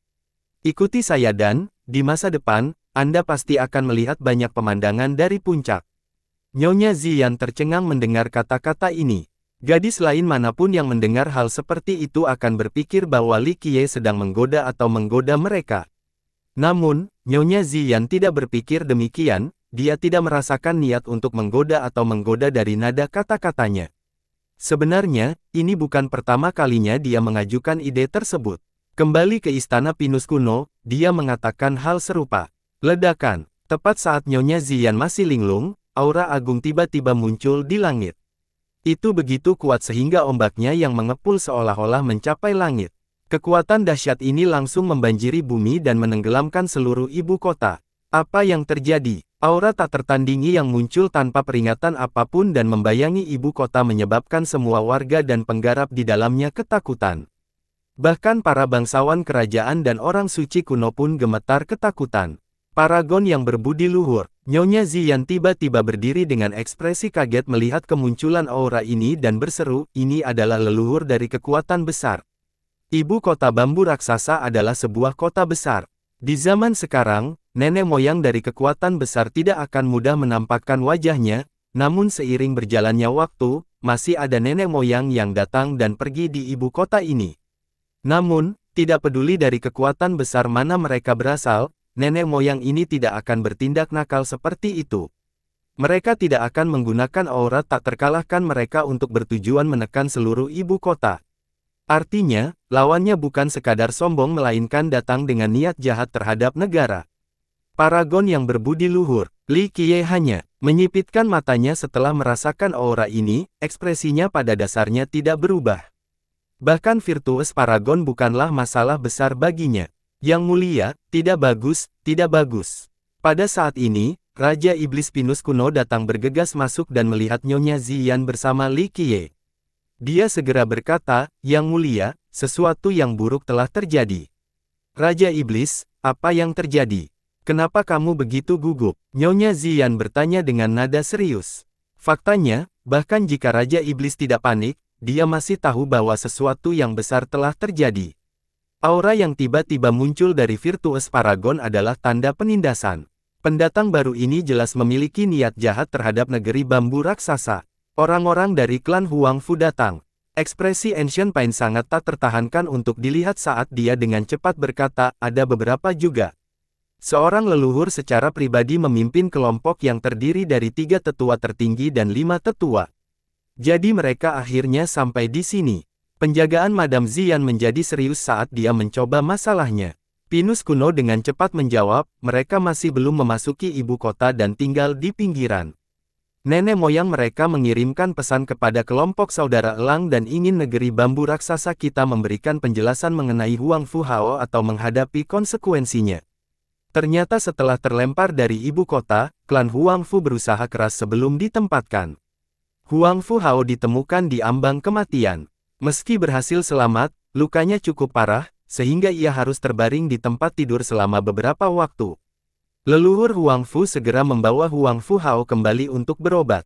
Setelah lukanya stabil, orang-orang dari klan Huang Fu kembali tenang dan memusatkan kembali perhatian mereka. Bagaimana orang-orang dari klan Huang Fu bisa menelan kemarahan ini? Oleh karena itu, para leluhur membawa sekelompok ahli dari marga tersebut untuk meminta penjelasan. Wajah Nyonya Ziyan menjadi dingin saat dia menyatakan, jadi jika kita mengatakan tidak, mereka akan membantai ibu kota kita. Pinus kuno mengeluarkan keringat dingin di wajahnya saat dia berkata, kemungkinan besar. Tampaknya klan Huang Fu tidak akan menyerah kecuali kita memberi penjelasan kepada mereka. Jika mereka benar-benar menyerang, saya khawatir kelompok Raja Iblis Elang tidak akan mampu menahannya. Nyonya Ziyan merengut sambil menunjukkan dingin. Dia tahu dengan sangat jelas bahwa ada banyak kekuatan besar di alam alkimia yang sedang mengincar negara mereka. Namun, mereka semua hidup bersama dengan damai. Namun demikian, dengan alasan yang bagus saat ini, bagaimana klan Huang Fu bisa melepaskan kesempatan besar ini? Selain semua ini, Huang Fu Hao menginginkan pernikahannya, sehingga klan mereka dapat menggunakan ini sebagai pengaruh juga setelah kejadian ini. Itu membunuh 2 burung dengan 1 batu. Yang mulia, apa yang harus kami lakukan? Pinus kuno buru-buru bertanya. Dengan serius, Nyonya Ziyan dengan tegas menyatakan, jika klan Huang Fu ingin bermain keras, maka kami akan menghibur mereka. Negeri bambu raksasa kita tidak mudah diintimidasi. Saya hanya khawatir bahwa di belakang klan Huang Fu ada kerajaan alkimia. Mereka telah menjadi mertua selama beberapa generasi. Pinus kuno tidak bisa khawatir. Nyonya Ziyan dengan dingin menjawab, saat tentara datang, biarkan para jenderal yang menangani mereka, ketika banjir datang, biarlah bumi terhenti. Kami benar-benar tidak akan goyah saat menghadapi klan Huangfu yang datang ke gerbang kami. Mohonlah agar nenek moyang kita terwujud. Saya akan bertanggung jawab penuh. Meskipun Nyonya Ziyan adalah seorang wanita, dia tidak lembut sama sekali. Faktanya, dia bahkan lebih tegas dibandingkan dengan seks yang lebih kasar. Ini hanya klan Huangfu, tidak perlu melakukan upaya ekstra. Saat ini, suara malas muncul. Li Qiye perlahan berkata, tidak perlu meminta leluhurmu untuk keluar, serahkan masalah ini kepadaku. Masalah ini dimulai karena aku, jadi biarkan aku menyelesaikannya. Setelah mendengar ini, Pinus kuno tidak bisa menahan diri untuk tidak menatap ke arah Li Qiye. Nyonya Ziyan juga menjadi serius dan berkata, leluhur Huangfu adalah paragon berbudi luhur yang tak terduga dan telah terkenal sejak 30.000 tahun yang lalu.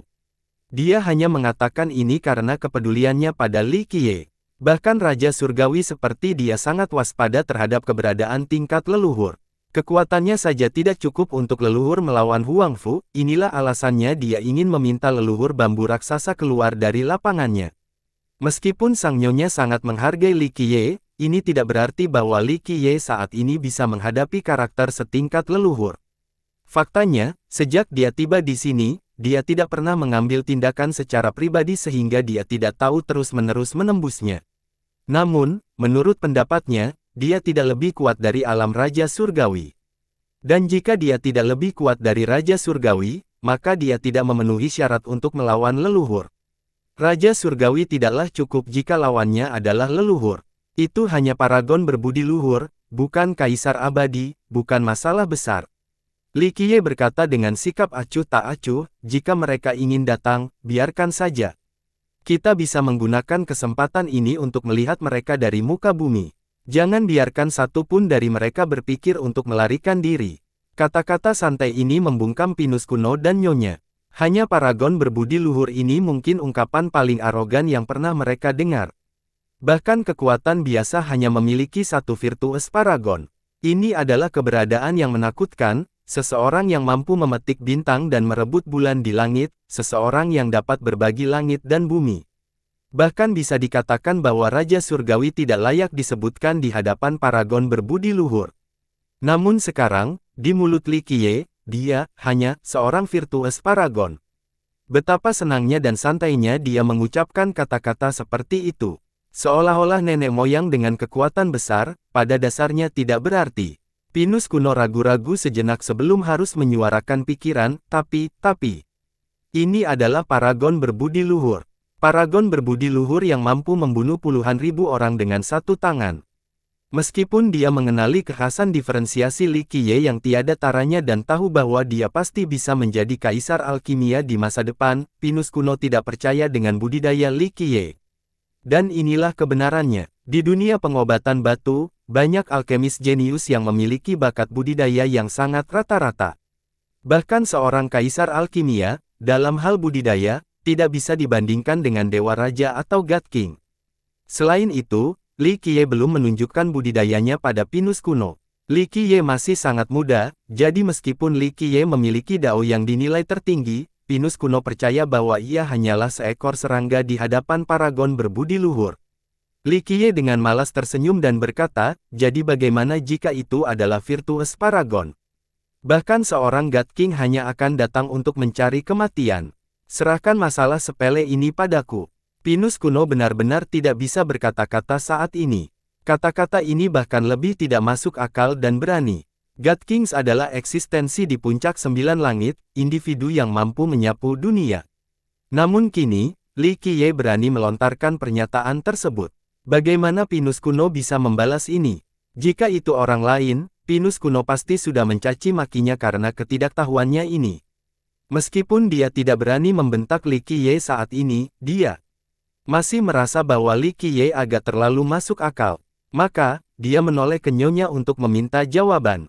Dia berpikir sejenak lalu menatap Li Qiye sebelum perlahan berbicara, apakah kita tidak perlu mengundang leluhur? Sejak kapan aku berbohong? Li Qiye tidak dapat menahan tawanya dan berkata, jangan khawatir, denganku di sini, virtues paragon hanyalah awan di langit. Jika klan Huangfu terlalu bodoh untuk enyahlah, bahkan jika mereka didukung oleh kerajaan alkimia, aku akan tetap memperpanjang klan mereka sampai ke akar-akarnya. Karena itu, matanya berbinar. Negeri bambu raksasa mempunyai posisi khusus di hatinya, jadi jika klan Huangfu berani menyentuh negara ini, dia tidak keberatan membantai seluruh klan mereka. Mereka yang berani menyerang negeri bambu raksasa akan dibunuh tanpa ampun. Ini adalah salah satu keuntungannya yang tidak bisa diseberangi. Nyonya Ziyan sedikit mengangguk dan dengan resmi berkata, karena kamu memiliki kepercayaan diri yang besar. Baiklah kalau begitu, kami serahkan ini padamu untuk ditangani. Meskipun dia merasa kata-katanya agak arogan, intuisinya mengatakan kepadanya bahwa Li Qiye bukanlah tipe orang yang suka berbohong. Faktanya, semua tindakannya sepertinya sudah direncanakan sebelumnya, jadi dia percaya padanya. Yang mulia, Pinus kuno terkejut dengan keputusan Nyonya Ziyan. Mengatakan bahwa negara sedang dirambah oleh tentara tepat di depan gerbang mereka tidaklah berlebihan. Saat ini, leluhur Huangfu berada tepat di luar, tetapi tuan mereka menyerahkan bencana ini kepada Li Qiye dan bahkan tidak mengundang leluhurnya, jadi bagaimana mungkin dia tidak merasa takut. Selama bertahun-tahun, Nyonya Ziyan telah menjadi penguasa yang hebat. Semua keputusannya sangat mengagumkan, tapi sekarang, Ancient Pine, yang mengandalkannya untuk menyelesaikan kegagalan ini, tidak menyangka dia akan menyerahkan masalah ini kepada Li Qiye. Raja Iblis, panggil semua raja lainnya. Kali ini, semua masalah akan diselesaikan secara pribadi oleh bangsawan muda Li. Semua raja dan murid harus mengikuti perintahnya. Nyonya Ziyan perlahan menyatakan. Meskipun suaranya tidak terlalu keras, suaranya membawa resonansi yang kuat sehingga tidak ada ruang untuk bertanya. Pinus kuno berhenti sejenak tetapi pada akhirnya tidak berkata apa-apa. Dia pergi dan melaksanakan perintah itu. Baginya, meski keputusan ini sedikit gila bahkan bisa dibilang gila, ia tetap memilih mengikuti perintah Nyonya Ziyan. Setelah Pinus kuno pergi, Li Qiye bertanya sambil tersenyum sambil melihat ke arah Nyonya, sepertinya Anda sangat percaya pada saya, ah. Nyonya itu tidak bisa menahan diri untuk tidak menatap matanya dan dengan lembut berkata, apakah Anda yakin akan hal ini? Kata-kata ini sangat lembut dan menyenangkan seperti udara lembut yang mampu menenggelamkan pendengarnya dalam kenikmatan. Li Qiye menatap Nyonya itu dan sambil tersenyum berkata, saya menyukai wanita seperti Anda. Tanggapan ini memasaknya panjang. Begitu dia menenangkan dirinya, dia balas tersenyum padanya.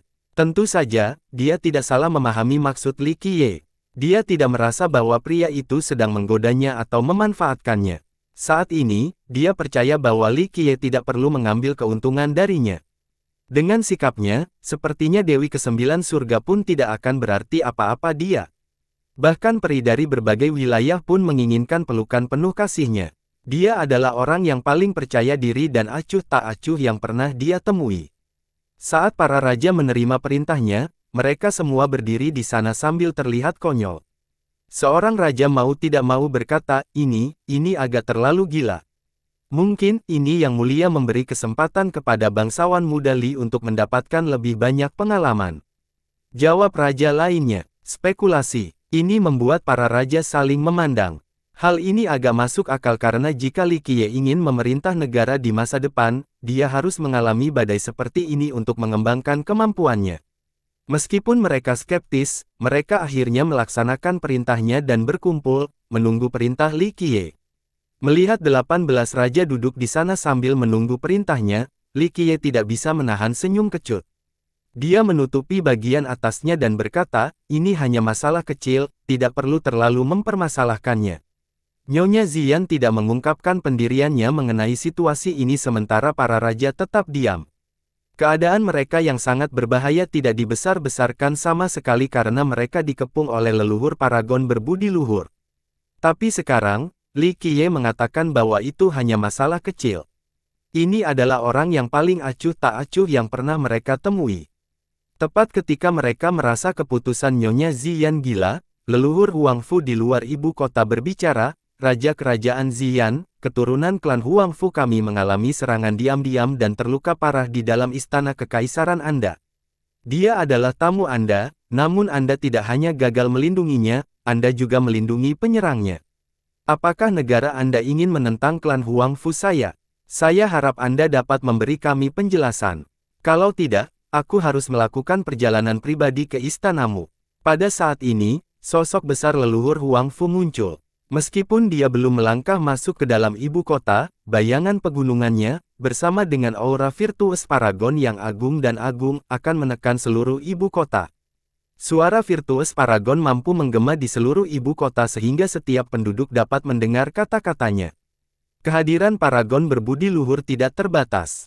Saat suara terdengar di sekitar ibu kota, setiap kata-katanya seperti palu yang memaku hati semua orang di kota.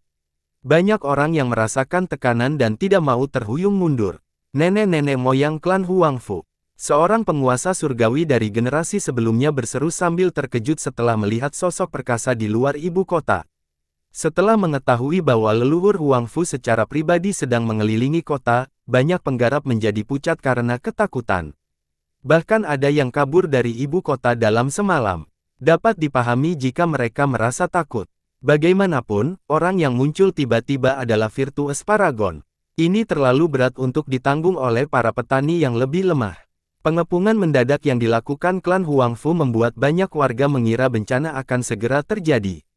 Apa yang sedang terjadi? Bukankah kita memiliki hubungan yang baik dengan klan Huang Fu? Mengapa mereka melingkupi kita sekarang? Banyak pencitraan di hadapan matriks Huang Fu. Seorang sahabat yang mengetahui satu atau dua hal berkata, saya mendengar sesuatu terjadi pada bangsawan muda pertama mereka, Huang Fu Hao, beberapa hari yang lalu di pesta di istana. Saya tidak tahu apa yang terjadi, tapi dia terlempar dari ibu kota. Meski masih hidup, ia terluka parah, sehingga ia hanya bisa terbaring di tempat tidur. Dia saat ini tidak dapat berdiri bahkan setengah detik. Bukan hanya Huang Fu Hao yang terluka parah, King Yu dari klan Qing terbunuh di dalam taman alkimia bahkan tanpa meninggalkan mayat. Seorang tetangga yang mengetahui lebih banyak lagi menambahkan, apa sebenarnya yang salah? Pesta tersebut mengakibatkan satu orang tewas dan satu lainnya luka-luka. Terlebih lagi, mereka berdua adalah pemuda jenius yang terkenal. Setelah mendengar informasi ini, banyak petani yang terkejut dan merasa badai akan segera datang. Benar saja, saat leluhur Huang Fu menyebabkan masalah di luar ibu kota, klan Qing juga mengirimkan kata-kata intimidasi mereka sendiri. Yang mulia, putra, saya menghadiri pesta kerajaan dan meninggal secara mengenaskan di dalam taman spesifikasi, namun Yang Mulia bahkan tidak mengirimkan pemberitahuan. Pembunuhnya masih bebas dan masih dianggap sebagai tamu pengadilan. Selama jutaan tahun, bahkan jika klan Qing saya tidak memberikan kontribusi yang berarti, upaya yang menghabiskan banyak darah masih ada, tetapi sekarang, putra saya telah meninggal. Yang Mulia, namun, terus menyembunyikan si pembunuh ini akan membuat hati semua orang sedih dan menghalangi semua talenta di dunia ini. Yang Mulia harus memberikan keadilan pada klan Qing kami. Klan Qing mengungkapkan pendiriannya. Pada saat ini, mereka tidak hanya mengungkapkan sikap mereka kepada pengadilan, mereka juga melakukannya secara terbuka seolah-olah mereka akan memberitahukan ke seluruh negeri. Ini memang terjadi setelah pesan klan Qing keluar. Seluruh negeri dilanda kekacauan dengan rumor yang menyebar kemana-mana. Gelombang terjadi dalam sekejap. Banyak pesan tersebar di seluruh wilayah. Selain itu, sebagian besar dari mereka mengkritik raja kerajaan saat ini, Nyonya Ziyan. Yang Mulia terkenal karena kebenarannya dan kecintaannya pada bakat. Orang-orang memujinya sebagai penguasa yang bijaksana, namun kini, ternyata dia adalah seorang pembunuh. Bukankah ini akan berdampak negatif pada reputasinya? Tiba-tiba, di semua jalan dan sudut, semua penginapan dan kedai teh, di mana-mana penuh dengan orang yang membicarakan masalah ini. Berita ini menyebar terlalu cepat, dan segala macam rumor dari berbagai tempat akhirnya kembali ke ibu kota. Saya mendengar Yang Mulia dan si pembunuh memiliki hubungan khusus. Karena perlindungannya, si pembunuh berani mengambil keputusan begitu saja tanpa mempedulikan hukum. Tidakkah orang mengatakan bahwa Yang Mulia tidak memihak dan bijaksana, seorang penguasa yang benar-benar berbudi luhur? Bagaimana Yang Mulia bisa melindungi si pembunuh? Hah, karena kamu tidak tahu. Pujian ini hanya berpura-pura dilihat oleh orang luar. Dari kejadian ini, kita dapat langsung menyimpulkan bahwa itu semua adalah sikap politik. Rumor tersebut menjadi semakin keras. Ada penolong tersembunyi dengan agenda yang tidak diketahui yang mendorong kekacauan di negara ini. Salah satu utusan mencibir, kecintaan Nyonya Ziyan pada bakat, kerendahan hati, dan ketidakberpihakan hanyalah sebuah tindakan agar dia bisa naik tahta. Hah, menurutku, dia sudah menganggap negara sebagai miliknya, jadi saat ini, sejak pemerintahannya dikonsolidasikan, dia mulai menampakkan sifat aslinya. Saat ini, dia pada dasarnya melihat kehidupan manusia sebagai sampah dan akan melakukan apapun yang dia inginkan tanpa mempertimbangkan kesejahteraan bambu raksasa. Segala macam pesan dikirim. Yang lain menyatakan, pikirkanlah, hanya orang-orang yang bijaksana dan berbudi luhur yang memerintah negara ini adalah tatanan yang diciptakan oleh nenek-nenek moyang kita dan telah ditegakkan selama jutaan tahun. Meskipun klan Qing tidak dianggap sebagai bawahan langsungnya, klan tersebut benar-benar setia kepada negara dan memiliki kontribusi yang terpuji. Setiap kali negara berada dalam bahaya, klan Qing akan mengerahkan garis depan untuk melindunginya. Coba pikirkan, keluarga pahlawan seperti ini harus menderita ketidakadilan atas kematian keturunannya. Ini secara terang-terangan menginginkan klan tersebut berakhir, jadi bagaimana mungkin orang tidak menangis kesakitan karena keluhan ini? Karena negeri bambu raksasa kita mempunyai tradisi penguasa yang bijaksana dan berbudi luhur, jika raja kerajaan kita tidak bijaksana dan menggunakan kekuasaannya untuk keuntungan pribadi dan juga memperlakukan kehidupan seperti sampah, maka tahta harus diturunkan tangan ke penguasa baru yang bijaksana. Saat ini, rumor yang beredar tidak lagi sederhana, dan niatnya sudah jelas. Bisa dibilang dalam semalam, tidak hanya jalan ibu kota saja, seluruh provinsi di tanah air pun dipenuhi rumor tersebut. Jelas sekali bahwa badai akan segera mendekat dan akan membawa turbulensi besar. Pada saat ini, para petani yang berpengetahuan menyadari bahwa masalah ini tidak besar. Klan Huangfu lah yang pertama kali mengelilinginya, kemudian klan Qing menegakkan keadilan. Kini, rumor beredar di mana-mana, menggugah hati masyarakat dan membuat mereka menjadi gelisah dan tidak menentu. Para petani yang cerdas menyadari bahwa jika situasi ini tidak ditangani dengan baik, maka seluruh negara akan mengalami kekacauan. Bahkan perang yang berkepanjangan pun tidak mustahil. Benar saja, pada hari kedua setelah seruan keadilan klan Qing, pemimpin klan Qing membawa banyak orang ke ibu kota. Sebelum masuk, dia berteriak, "Anak saya meninggal dengan mengenaskan. Yang mulia, mohon serahkan pelakunya dan hukum siapapun yang terlibat dalam masalah ini. Berikan keadilan pada klan Qing kami." Klan Qing memang membutuhkan jawaban. Ketika orang-orang klan Qing berhasil mencapai ibu kota, beberapa garis keturunan di negara tersebut juga menyuarakan pendapat mereka. Beberapa bahkan mengirim murid mereka ke ibu kota untuk menyatakan, klan Qing pantas mendapatkan perlakuan adil.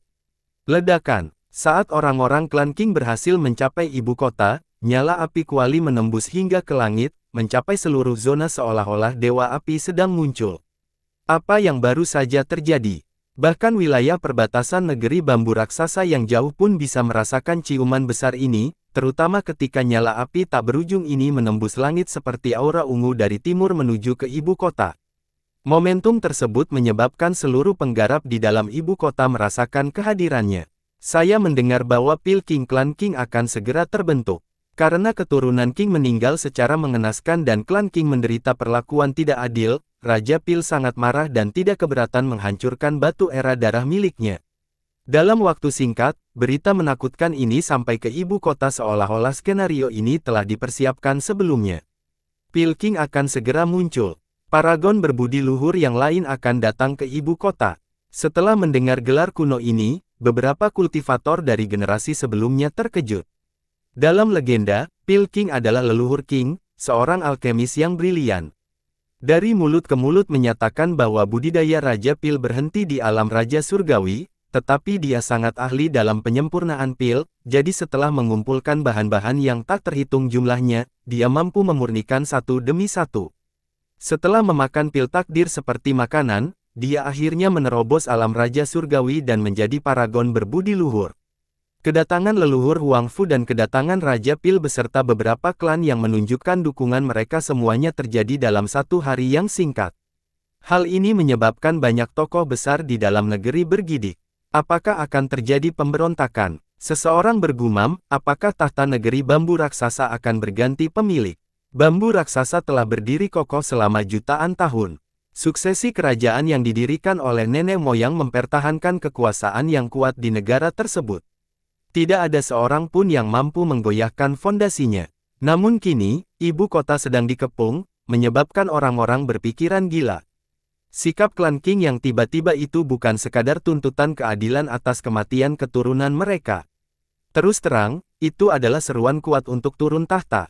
Saya ingin tahu apakah Nyonya Ziyan mampu mengatasinya. Pada saat ini, banyak pandangan tertuju pada istana kekaisaran.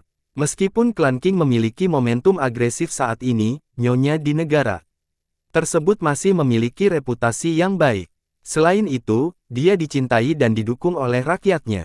Namun, justru karena cinta mereka padanya, banyak dari mereka yang merasa sangat khawatir saat ini, bahkan Raja Pil pun keluar. Setelah berita ini sampai ke istana, banyak raja yang marah sekaligus terkejut. Hanya dalam beberapa hari, terlalu banyak pasang surut yang terjadi. Jelas bahwa ada skema yang mendasarinya, dan hal itu mengakibatkan banyak tekanan bagi 18 raja. Pada titik ini, mereka mengandalkan Li Qiye untuk mengambil tindakan karena Nyonya telah menyerahkan segalanya padanya. Namun, dia tidak melakukan satu hal pun. Seolah-olah dia belum mendengar kabar apapun. Perlu diketahui bahwa segala sesuatu yang terjadi di negara tersebut telah dilaporkan kepada Li Qiye oleh para raja. Terlepas dari semua ini, dia tetap santai, seolah-olah dia tidak memedulikan semua masalah ini. Situasi seperti ini membuat para raja sangat gelisah. Bahkan ada yang berharap agar Nyonya Ziyan mengambil alih, namun Nyonya itu hanya tersenyum dan berkata, kita harus percaya pada bangsawan muda Li. Setelah mendengar tentang kemunculan Raja Pil, bahkan Raja Iblis Elang yang berteman dengan klan Qing pun marah. Biasanya, dia akan mengatakan satu atau dua kata manis untuk mereka atau mencoba memberi mereka beberapa keuntungan, tapi pada akhirnya, dia tetap berasal dari istana dan merupakan salah satu muridnya serta subjek yang setia. Jadi, selama masa kritis ini, dia berada di pihak pengadilan. Apa yang coba dilakukan klan Qing? Apakah mereka bermaksud memaksa raja turun tahta? Seorang raja dengan marah berseru, saya harap mereka tidak lupa bahwa klan mereka tidak berhak melakukan apa yang mereka inginkan terhadap negara.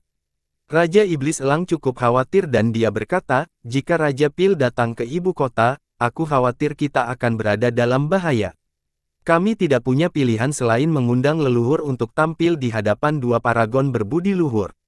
Pada saat ini, seorang murid mendekat dan melaporkan, bangsawan muda, klan Qing ingin bertemu dengan Yang Mulia. Para raja mau tidak mau menoleh ke arah Li Qiye yang sedang duduk santai di singgasana yang awalnya milik Nyonya Ziyan. Namun, pada saat ini, dia setengah duduk di sana dengan sikap santai seolah tidak terjadi apa-apa. Sedangkan untuk Nyonya, dia duduk di sisi yang lain. Dengan sikap tenang, dia tidak mengatakan apapun, paling-paling, dia hanya akan menunjukkan senyuman. Akhirnya, Li Qiye kembali ke dunia nyata dan dengan malas berkata, karena mereka sudah ada di sini, bagaimana mungkin kita tidak melihatnya? Beritahukan pada klan Qing dan klan Huangfu. Faktanya, sampaikan hal ini kepada semua orang di ibu kota, semua garis keturunan, yang ingin mengatakan sesuatu atau meminta jawaban. Li Qiye tidak melakukan satu gerakan pun dalam 2 hari terakhir, dia masih acuh tak acuh terhadap semua perkembangan baru.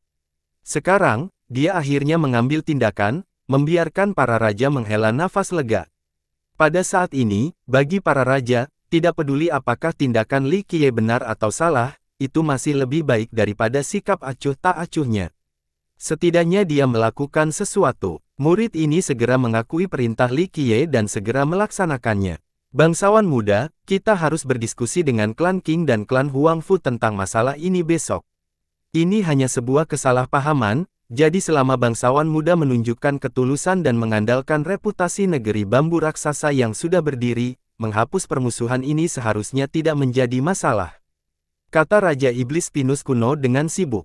Dia sangat memikirkan Li Qiye, jadi dia tidak berharap Li Qiye naik tahta dalam keadaan perang sebelum mengkonsolidasikan kekuasaannya. Raja Iblis Elang juga berpikir. Sejenak sebelum berbicara kepada Li Qiye, bangsawan muda, saya dengan sukarela berbicara dengan klan Qing. Kita punya waktu dan melalui mediasi saya, menyelesaikan konflik ini seharusnya tidak menjadi masalah. Raja Iblis Elang juga tidak ingin negaranya berantakan, jadi dia bersedia menyelesaikan masalah ini. Memediasi dan penghapusan permusuhan ini dengan saya menunjukkan ketulusan.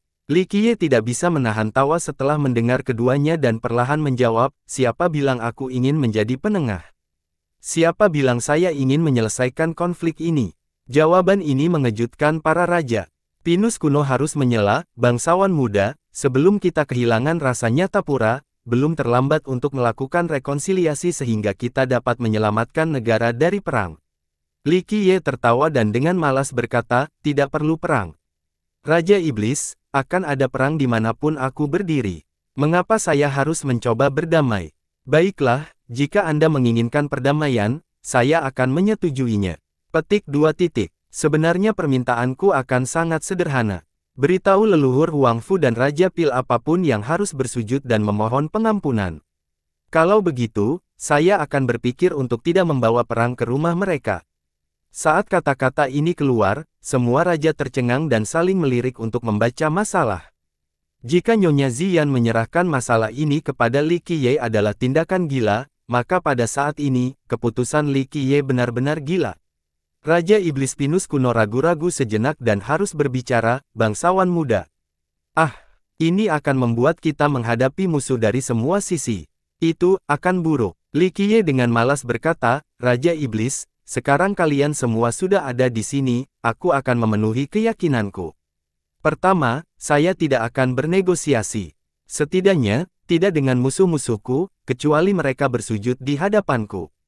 Kedua, kata, mengakui kekalahan, tidak ada dalam kamus saya. Ketiga, saya tidak akan melepaskan keluhan masa lalu kecuali musuh saya memohon maaf dan menerima hukumannya. Jika sikap mereka baik, maka saya bisa memihak. Keempat, ungkapan yang sangat sederhana, mereka yang berani menghentikan jalanku kan dibunuh tanpa ampun. Bahkan Kaisar Abadi pun tidak kecuali. Ucapan malas Li Qiye tidak membawakan nada agresif atau momentum yang menindas, namun isinya adalah kata-kata yang paling arogan dan sombong di dunia. Namun, kata-kata itu keluar dari mulut dengan sikap acuh tak acuh dan percaya diri seolah-olah semuanya ada dalam genggamannya. 18 raja tercengang dengan pernyataan ini. Mereka saling memandang dan merasa Li Qiye menjadi gila.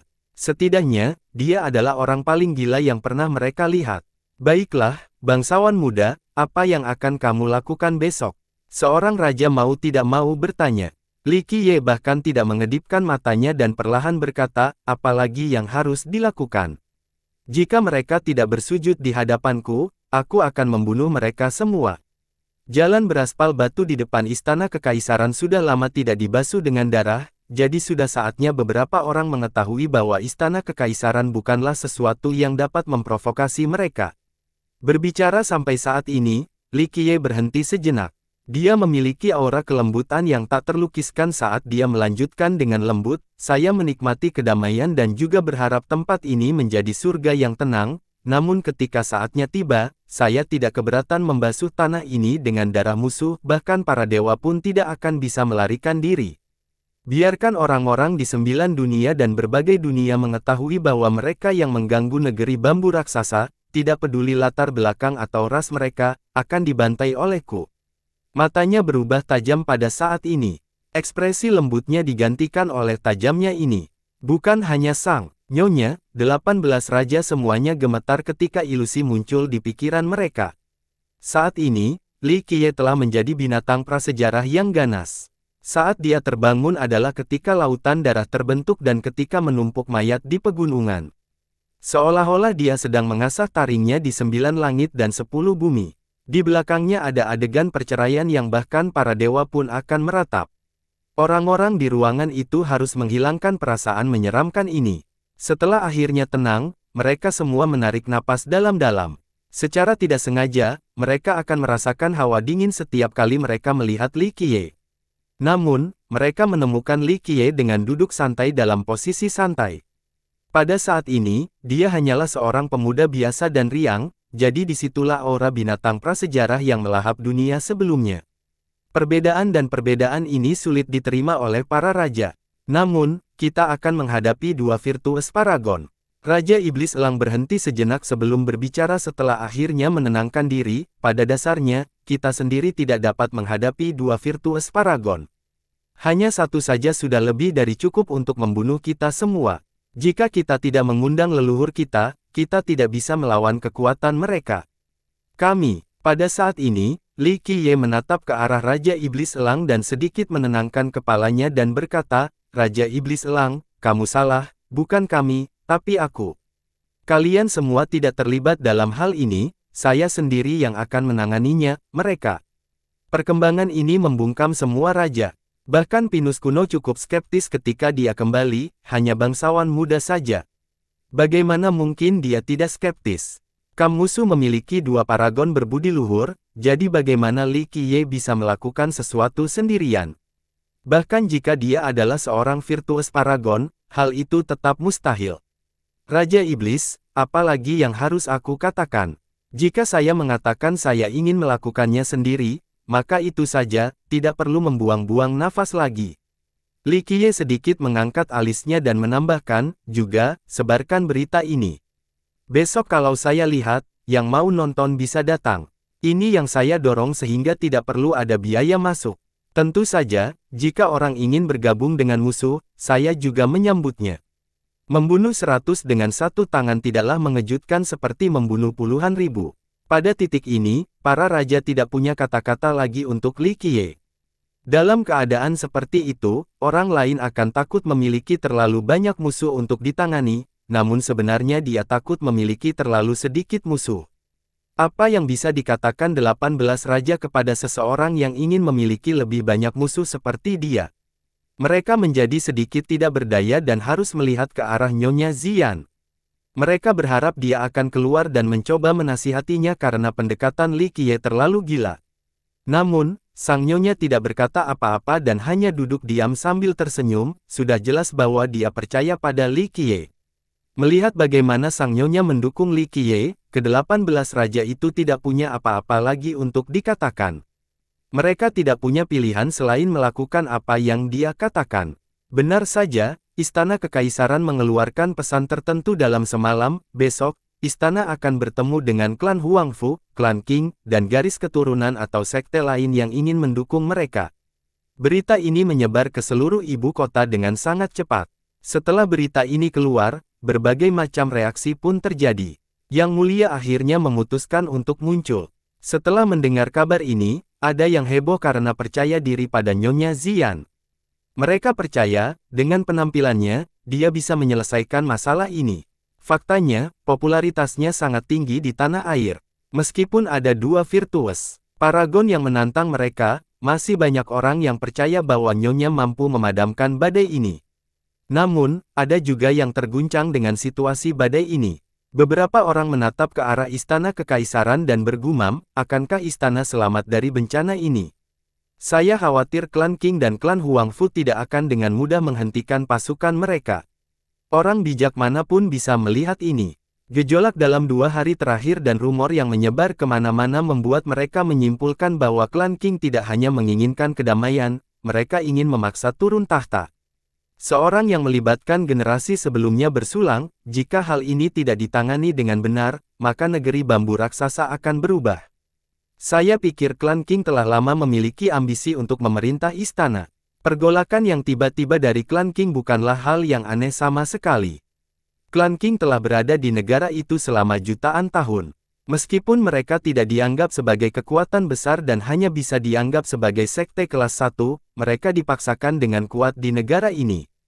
Meskipun kelemahan terbesar klan adalah kekurangan ahli yang tak terkalahkan karena sulit bagi mereka untuk menghasilkan paragon berbudi luhur, ini juga merupakan kekuatan mereka. Klan Qing adalah klan yang menyimpulkan yang terkenal dengan obat-obatannya. Selama jutaan tahun, banyak sekte yang meminta obat-obatan mereka, dan karena itu, mereka telah mengumpulkan kekayaan dalam jumlah besar dan memiliki koneksi yang luas. Tidak berlebihan untuk mengatakan bahwa klan Qing memiliki hubungan baik dengan banyak sekte tetangga. Sekte manapun akan senang berteman dengan klan tertentu. Keturunan klan Qing meninggal dengan mengenaskan di istana kekuasaan, begitu banyak sekte di luar baik secara terbuka atau diam-diam menunjukkan dukungan mereka terhadap klan Qing. Beberapa bahkan mengirim muridnya untuk membantu perjuangan mereka.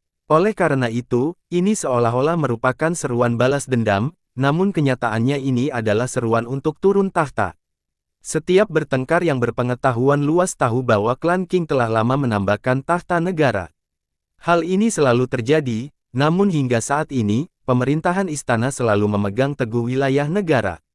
Selain itu, hanya ada sedikit pertempuran di negara ini, jadi selain memiliki penguasa yang bijaksana, klan Qing tidak pernah memiliki peluang meskipun mereka memiliki ambisi.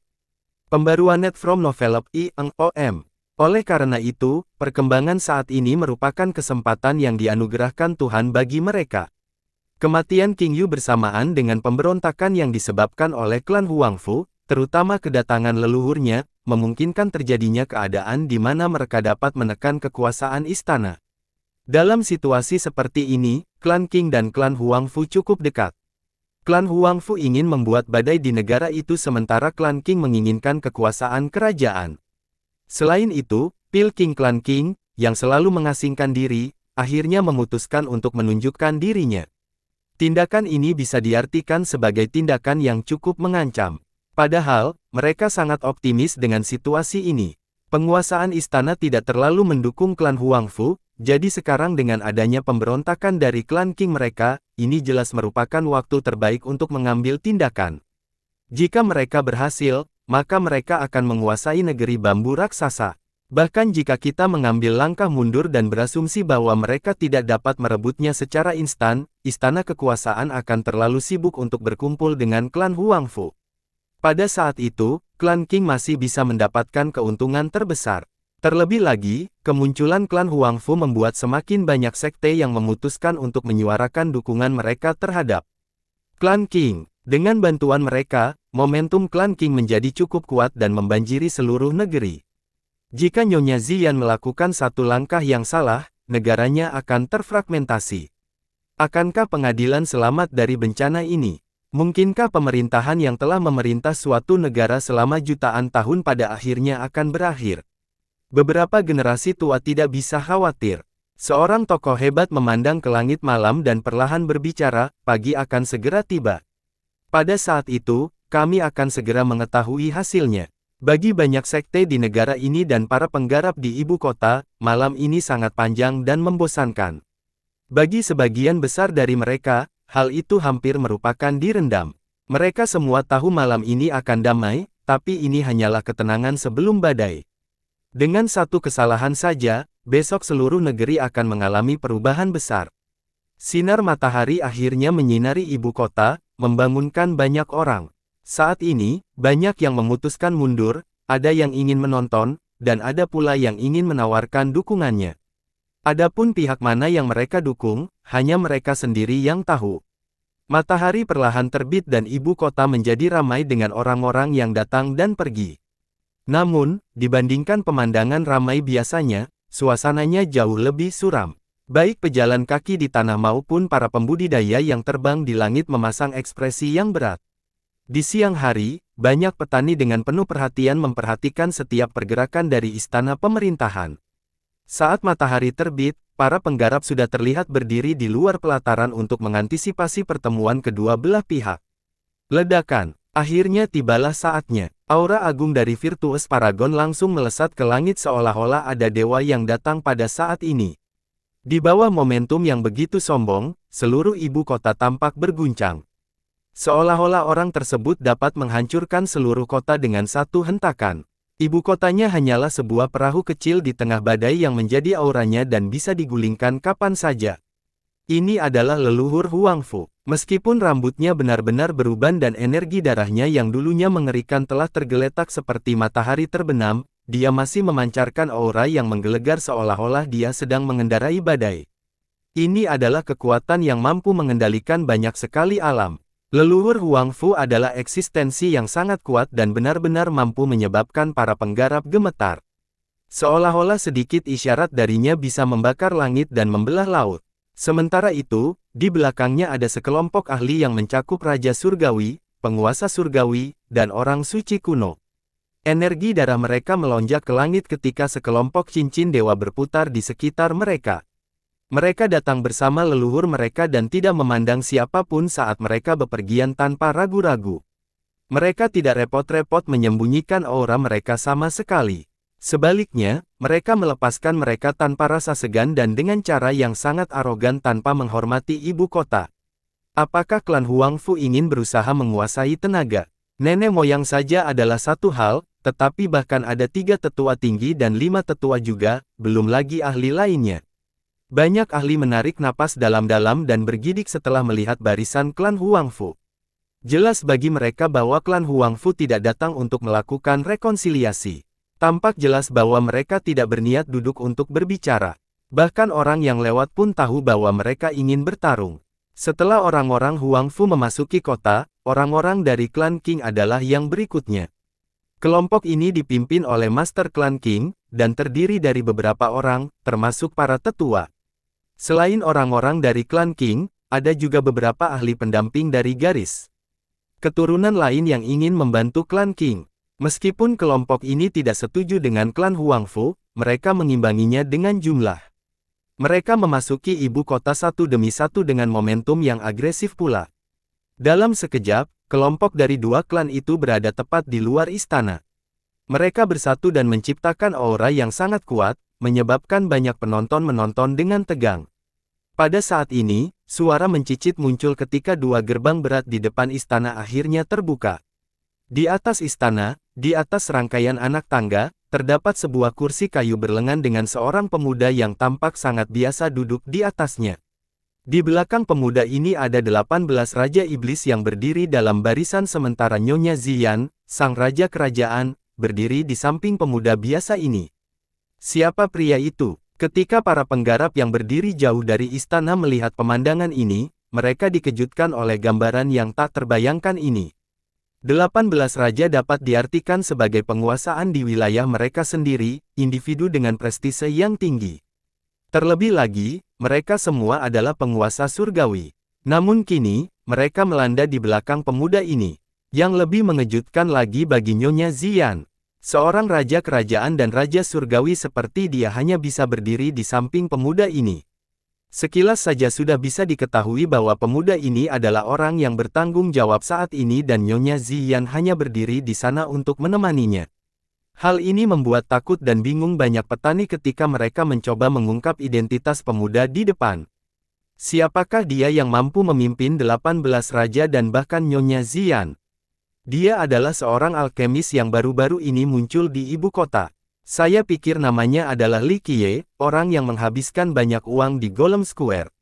Seorang kultivator mengetahui siapa yang memberitahukan Li Qiye kepada orang di sebelahnya. Pada titik ini, banyak penonton yang menahan napas saat menyaksikan konfrontasi antara kedua belah pihak. Tampaknya kedua belah pihak telah muncul dengan seluruh kekuatan mereka. Ke-18 Raja Iblis dari negeri bambu raksasa ada di sini, jadi semua orang tahu bahwa dengan satu kesalahan, kedua belah pihak akan bertarung sampai akhir dan memandikan istana dengan darah. Saat ini, leluhur Huangfu melangkah maju. Pada level ini, setiap langkahnya menciptakan aura yang menindas dan menakutkan. Siapapun pasti bergidik menghadapi kekuatan ini. 18 raja diintimidasi dan harus mundur selangkah dengan ekspresi terkejut terpampang di wajah mereka. Sejujurnya, hal ini sama sekali tidak memalukan karena kesenjangan antara kedua belah pihak terlalu besar. Para raja hanyalah penguasa sementara leluhur Huangfu adalah paragon berbudi luhur sejati. Bahkan raja surgawi seperti Nyonya pun kagum dan tidak mampu menahan aura teladan, meninggalkannya dengan ekspresi terguncang. Hanya Li Qiye yang tetap setenang air di dalam sumur. Dia tetap duduk santai di kursinya seolah-olah dia ada di rumah dan tidak terjadi apa-apa. Bahkan bisa dikatakan bahwa leluhur Huangfu di hadapannya hanyalah seorang pejalan kaki, tidak cukup untuk menimbulkan masalah. Bao, sebuah catatan penulis yang jarang ada dalam bab itu sendiri, yang menurut saya berada pada waktu yang tepat setelah membaca beberapa komentar. Saya, tentu saja, memiliki sentimen yang sama juga untuk bagian-bagian yang lama sebelum pembunuhan tersebut, tetapi hal itu masih menurunkan motivasi untuk baca komentar negatifnya. Namun, saya yakin beberapa pembaca Tiongkok juga mengeluh saat ini. Yanbi, setelah pertempuran besar di alam leluhur, bagian pertama dunia pengobatan batu dimulai dari titik terendah. Sebagai seorang penulis, saya tentu berharap hal itu selalu seru, namun ini adalah hal yang sangat sulit untuk dilakukan. Setiap cerita pasti ada naik turunnya.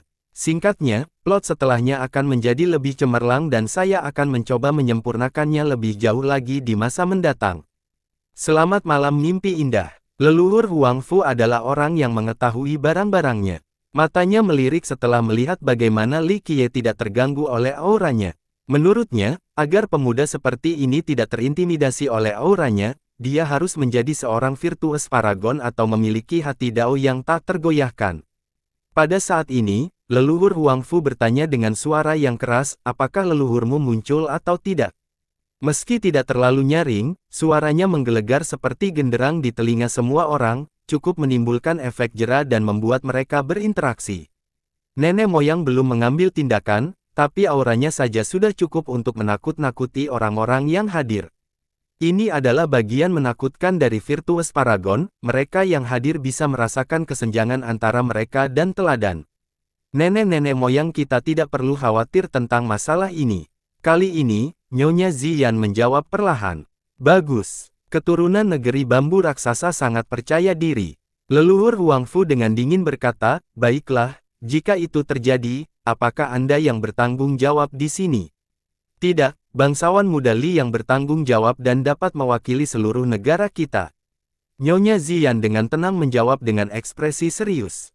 Jawaban ini membuat banyak orang terkejut ketika mereka menatap Li Qiye. Mereka ingin menebak latar belakang seperti apa yang dia miliki untuk bisa mewakili seluruh negeri. Ini sungguh sulit dipercaya bagi mereka. Namun, tidak ada yang akan menyerapnya karena Nyonya Ziyan lah yang mengutarakannya. Mereka tidak bisa menebak apa yang dilakukan Li Qiye sehingga membuatnya mendapatkan kepercayaan negara seperti ini. Bab novel baru diterbitkan pada Apakah kamu yang menyerang HOR secara diam-diam? Pada saat ini, leluhur Huang Fu menyorotkan Li Qiye saat matanya memancarkan kilatan setajam pedang yang menakutkan, mereka mampu dengan mudah menembus Li Qiye. Namun, Li Qiye terlalu malas untuk melihatnya dan sambil tersenyum berkata, kamu bisa mengutarakan seperti itu. Sayangnya, dia cukup beruntung masih hidup. Inilah saya yang melakukan pukulan saya. Tatapan mata leluhur menjadi dingin saat dia memancarkan aura pembunuh yang menakutkan. Saat gelombang aura pembunuh ini melesat ke langit, semua penonton merasakan hawa dingin di punggung mereka. Tampaknya olah mereka telah jatuh ke dalam ruang bawah tanah yang sedingin es. Banyak dari mereka yang tidak tahan dan harus terhuyung mundur. Li Qiye tidak peduli dengan pengusiran aura pembunuh leluhur yang tiba-tiba. Sebaliknya, dia dengan lembut memposisikan lengan bajunya sambil berkata, aku tahu kamu ingin membunuhku, tapi tidak perlu terburu-buru. Hari ini, saya di sini untuk membicarakan masalah ini. Saya mewakili negeri bambu raksasa. Bukan hanya klan Huang Fu yang mempunyai masalah dengan saya, dan saya bersedia mendengar keluhannya. Saat ini, saya telah mendengar tentang keluhan klan Huang Fu, jadi klan Qing adalah yang berikutnya. Sikap Li Qiye membuat banyak orang tercengang. Bahkan 18 raja pun terkejut. Sedikit orang di sini yang dapat membayangkan bahwa seorang junior yang tidak disebutkan namanya akan memiliki keberanian untuk berbicara dengan virtues paragon seperti ini. Leluhur Huang Fu menjadi serius, tapi dia tidak marah. Setelah menatap Li Qiye beberapa saat, dia perlahan menjawab, baiklah, aku akan membiarkanmu hidup lebih lama. Seorang biksu mungkin bisa lari, tapi kuil tidak bisa kabur. Dia sendiri ingin melihat apa yang bisa dilakukan junior ini untuk membenarkan kepercayaan tersebut. Faktanya, dia tidak terburu-buru sama sekali karena meskipun Li Qiye bisa melarikan diri, negeri bambu raksasa tidak akan bisa melarikan diri. Li Qiye tersenyum dan akhirnya melihat ke arah klan Qing di samping dan bertanya, saya mendengar bahwa klan Qing Anda juga memiliki masalah dengan saya dan keseluruhan keadilan, jadi sekarang, saya siap mendengarkan keluhan Anda. Sampaikan keluhan Anda dan mungkin saya bisa memberikan keadilan bagi Anda. Penonton dibuat tercengang oleh kata-kata ini, terutama para penggarap yang menyaksikannya yang cukup bingung. Pada saat ini, negara sedang menghadapi bencana dan bisa membicarakan ajalnya kapan saja, namun Li Qiye bertindak seolah-olah itu bukan apa-apa, seolah-olah itu hanyalah masalah sepele. Hal ini menyebabkan banyak orang bertanya-tanya apa yang ingin dicapai oleh Nyonya dan Raja dengan memilih orang yang tidak dapat dipercaya seperti ini. Ini hanyalah memilih orang yang salah untuk tugas tersebut. Li, Anda sudah tahu betul, namun Anda masih berani bertanya. Kamu memanggil anakku, dasar orang malang yang tak tahu malu, kata Master Clan King dengan getir. Matanya menyala-nyala dengan nyala api saat dia menatap pembunuh anak di depannya. Dia tidak sabar untuk segera membunuh bocah ini. Oh, jadi kamu sedang membicarakan masalah ini. Li Qiye dengan lembut memposisikan lengan bajunya lagi dan menyela Master Clan. Dia menganggukkan kepalanya dan berkata, saya sudah tahu tentang ini, itu berarti saya telah mendengar keluhan Anda. Dengan demikian, dia mengabaikan ketua klan dan menoleh ke arah sekte yang mendukung klan King. Master Clan King gemetar karena marah karena sikap Li Qiye dan hampir muntah darah. Baik klan King dan klan Huangfu sangat marah dengan sikap junior ini, Li Qiye. Hanya leluhur Huangfu yang tetap acuh tak acuh, dia ingin melihat taktik apa yang akan dilakukan Li Qiye. Faktanya, satu-satunya kekhawatirannya adalah leluhur bambu raksasa, jadi dia berdiri di sana, menunggu untuk melihat apakah leluhur itu akan muncul atau tidak. Apa keluhanmu? Apakah Tuan Sekte Anda meninggal di ibu kota? Atau mungkin putra-putramu dibunuh di istana kerajaan? Li Qiye perlahan menanyakan garis keturunan yang mendukung klan King. Pada saat ini, sekte-sekte ini tidak bisa saling memandang. Mereka tidak takut pada siapapun seperti Li Qiye, tapi mereka masih cukup khawatir dengan kekuasaan istana. Pada akhirnya, seorang ahli dari salah satu garis keturunan keluar dan berbicara, kau membunuh bangsawan muda klan King, kau membunuh orang-orang yang tidak percaya dan setia, kau akan menjadi bencana bagi negeri bambu raksasa dengan kata-kata berbahayamu yang membingungkan orang-orang. Mengerti, Li Qiye menyela uraian ini dan berkata, baiklah, jadi kalian semua ingin menjadi pelopor keadilan dan pembela pihak yang lemah. Ketika kamu melihat ketidakadilan, kamu akan menghunuskan pedangmu untuk membantu. Pakar yang tiba-tiba disela oleh Li Qiye ini juga gemetar karena marah sambil menyorotinya. Saya sekarang telah memahami semua keluhan Anda. Saat ini, Li Qiye masih duduk santai di kursinya. Ia melirik semua orang di depannya dan dengan tenang menyatakan, sekarang, saya mewakili negeri bambu raksasa dan akan memberikan jawaban yang memuaskan kepada semua orang yang menyampaikan keluhan. Di sini, Li Qiye berhenti sejenak dan berdeham sebelum melanjutkan, mengenai masalah bangsawan muda klan King, jawabanku sangat sederhana ini karena kurangnya keahliannya. Mengenai Wang Fuhao yang terbaring di tempat tidur, bahkan lebih jelas lagi, itu kesalahannya karena memprovokasi saya, dan saya sudah menunjukkan belas kasihan dengan tidak membunuh. Dan bagi kalian semua pahlawan keadilan, saya juga akan memberikan penjelasannya. Jika kamu enyahlah sekarang, kamu akan dapat mempertahankan hidupmu. Jawaban seperti ini dari Li Qiye mengejutkan semua orang.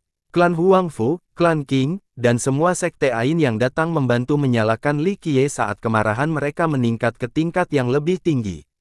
Kamu merasa jawaban seperti ini akan mampu menyelesaikan semuanya. Saat ini, leluhur Huangfu masih belum marah. Namun, auranya masih menindas, dan kilatan mematikan dapat ditemukan di matanya.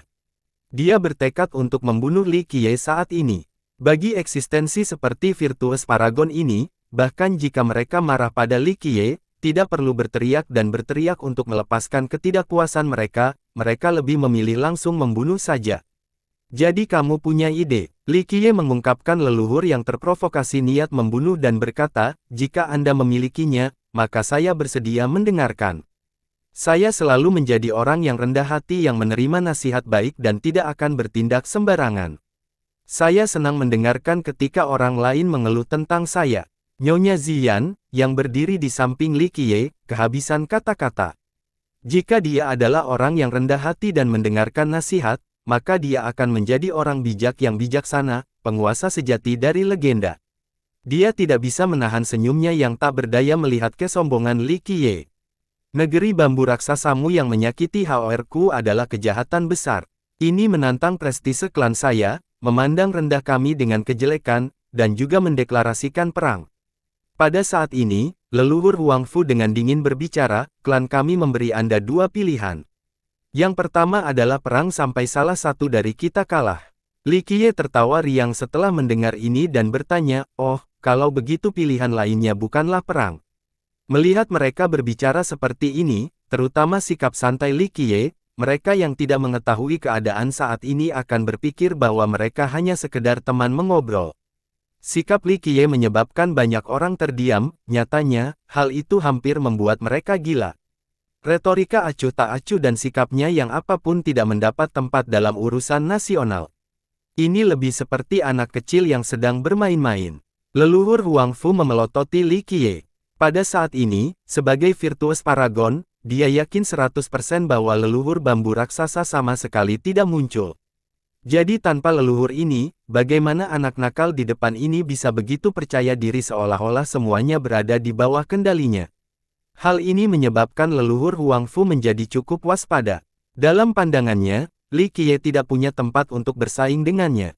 Bocah di hadapannya ini, paling banter, hanyalah penguasa surgawi yang belum mencapai alam raja surgawi.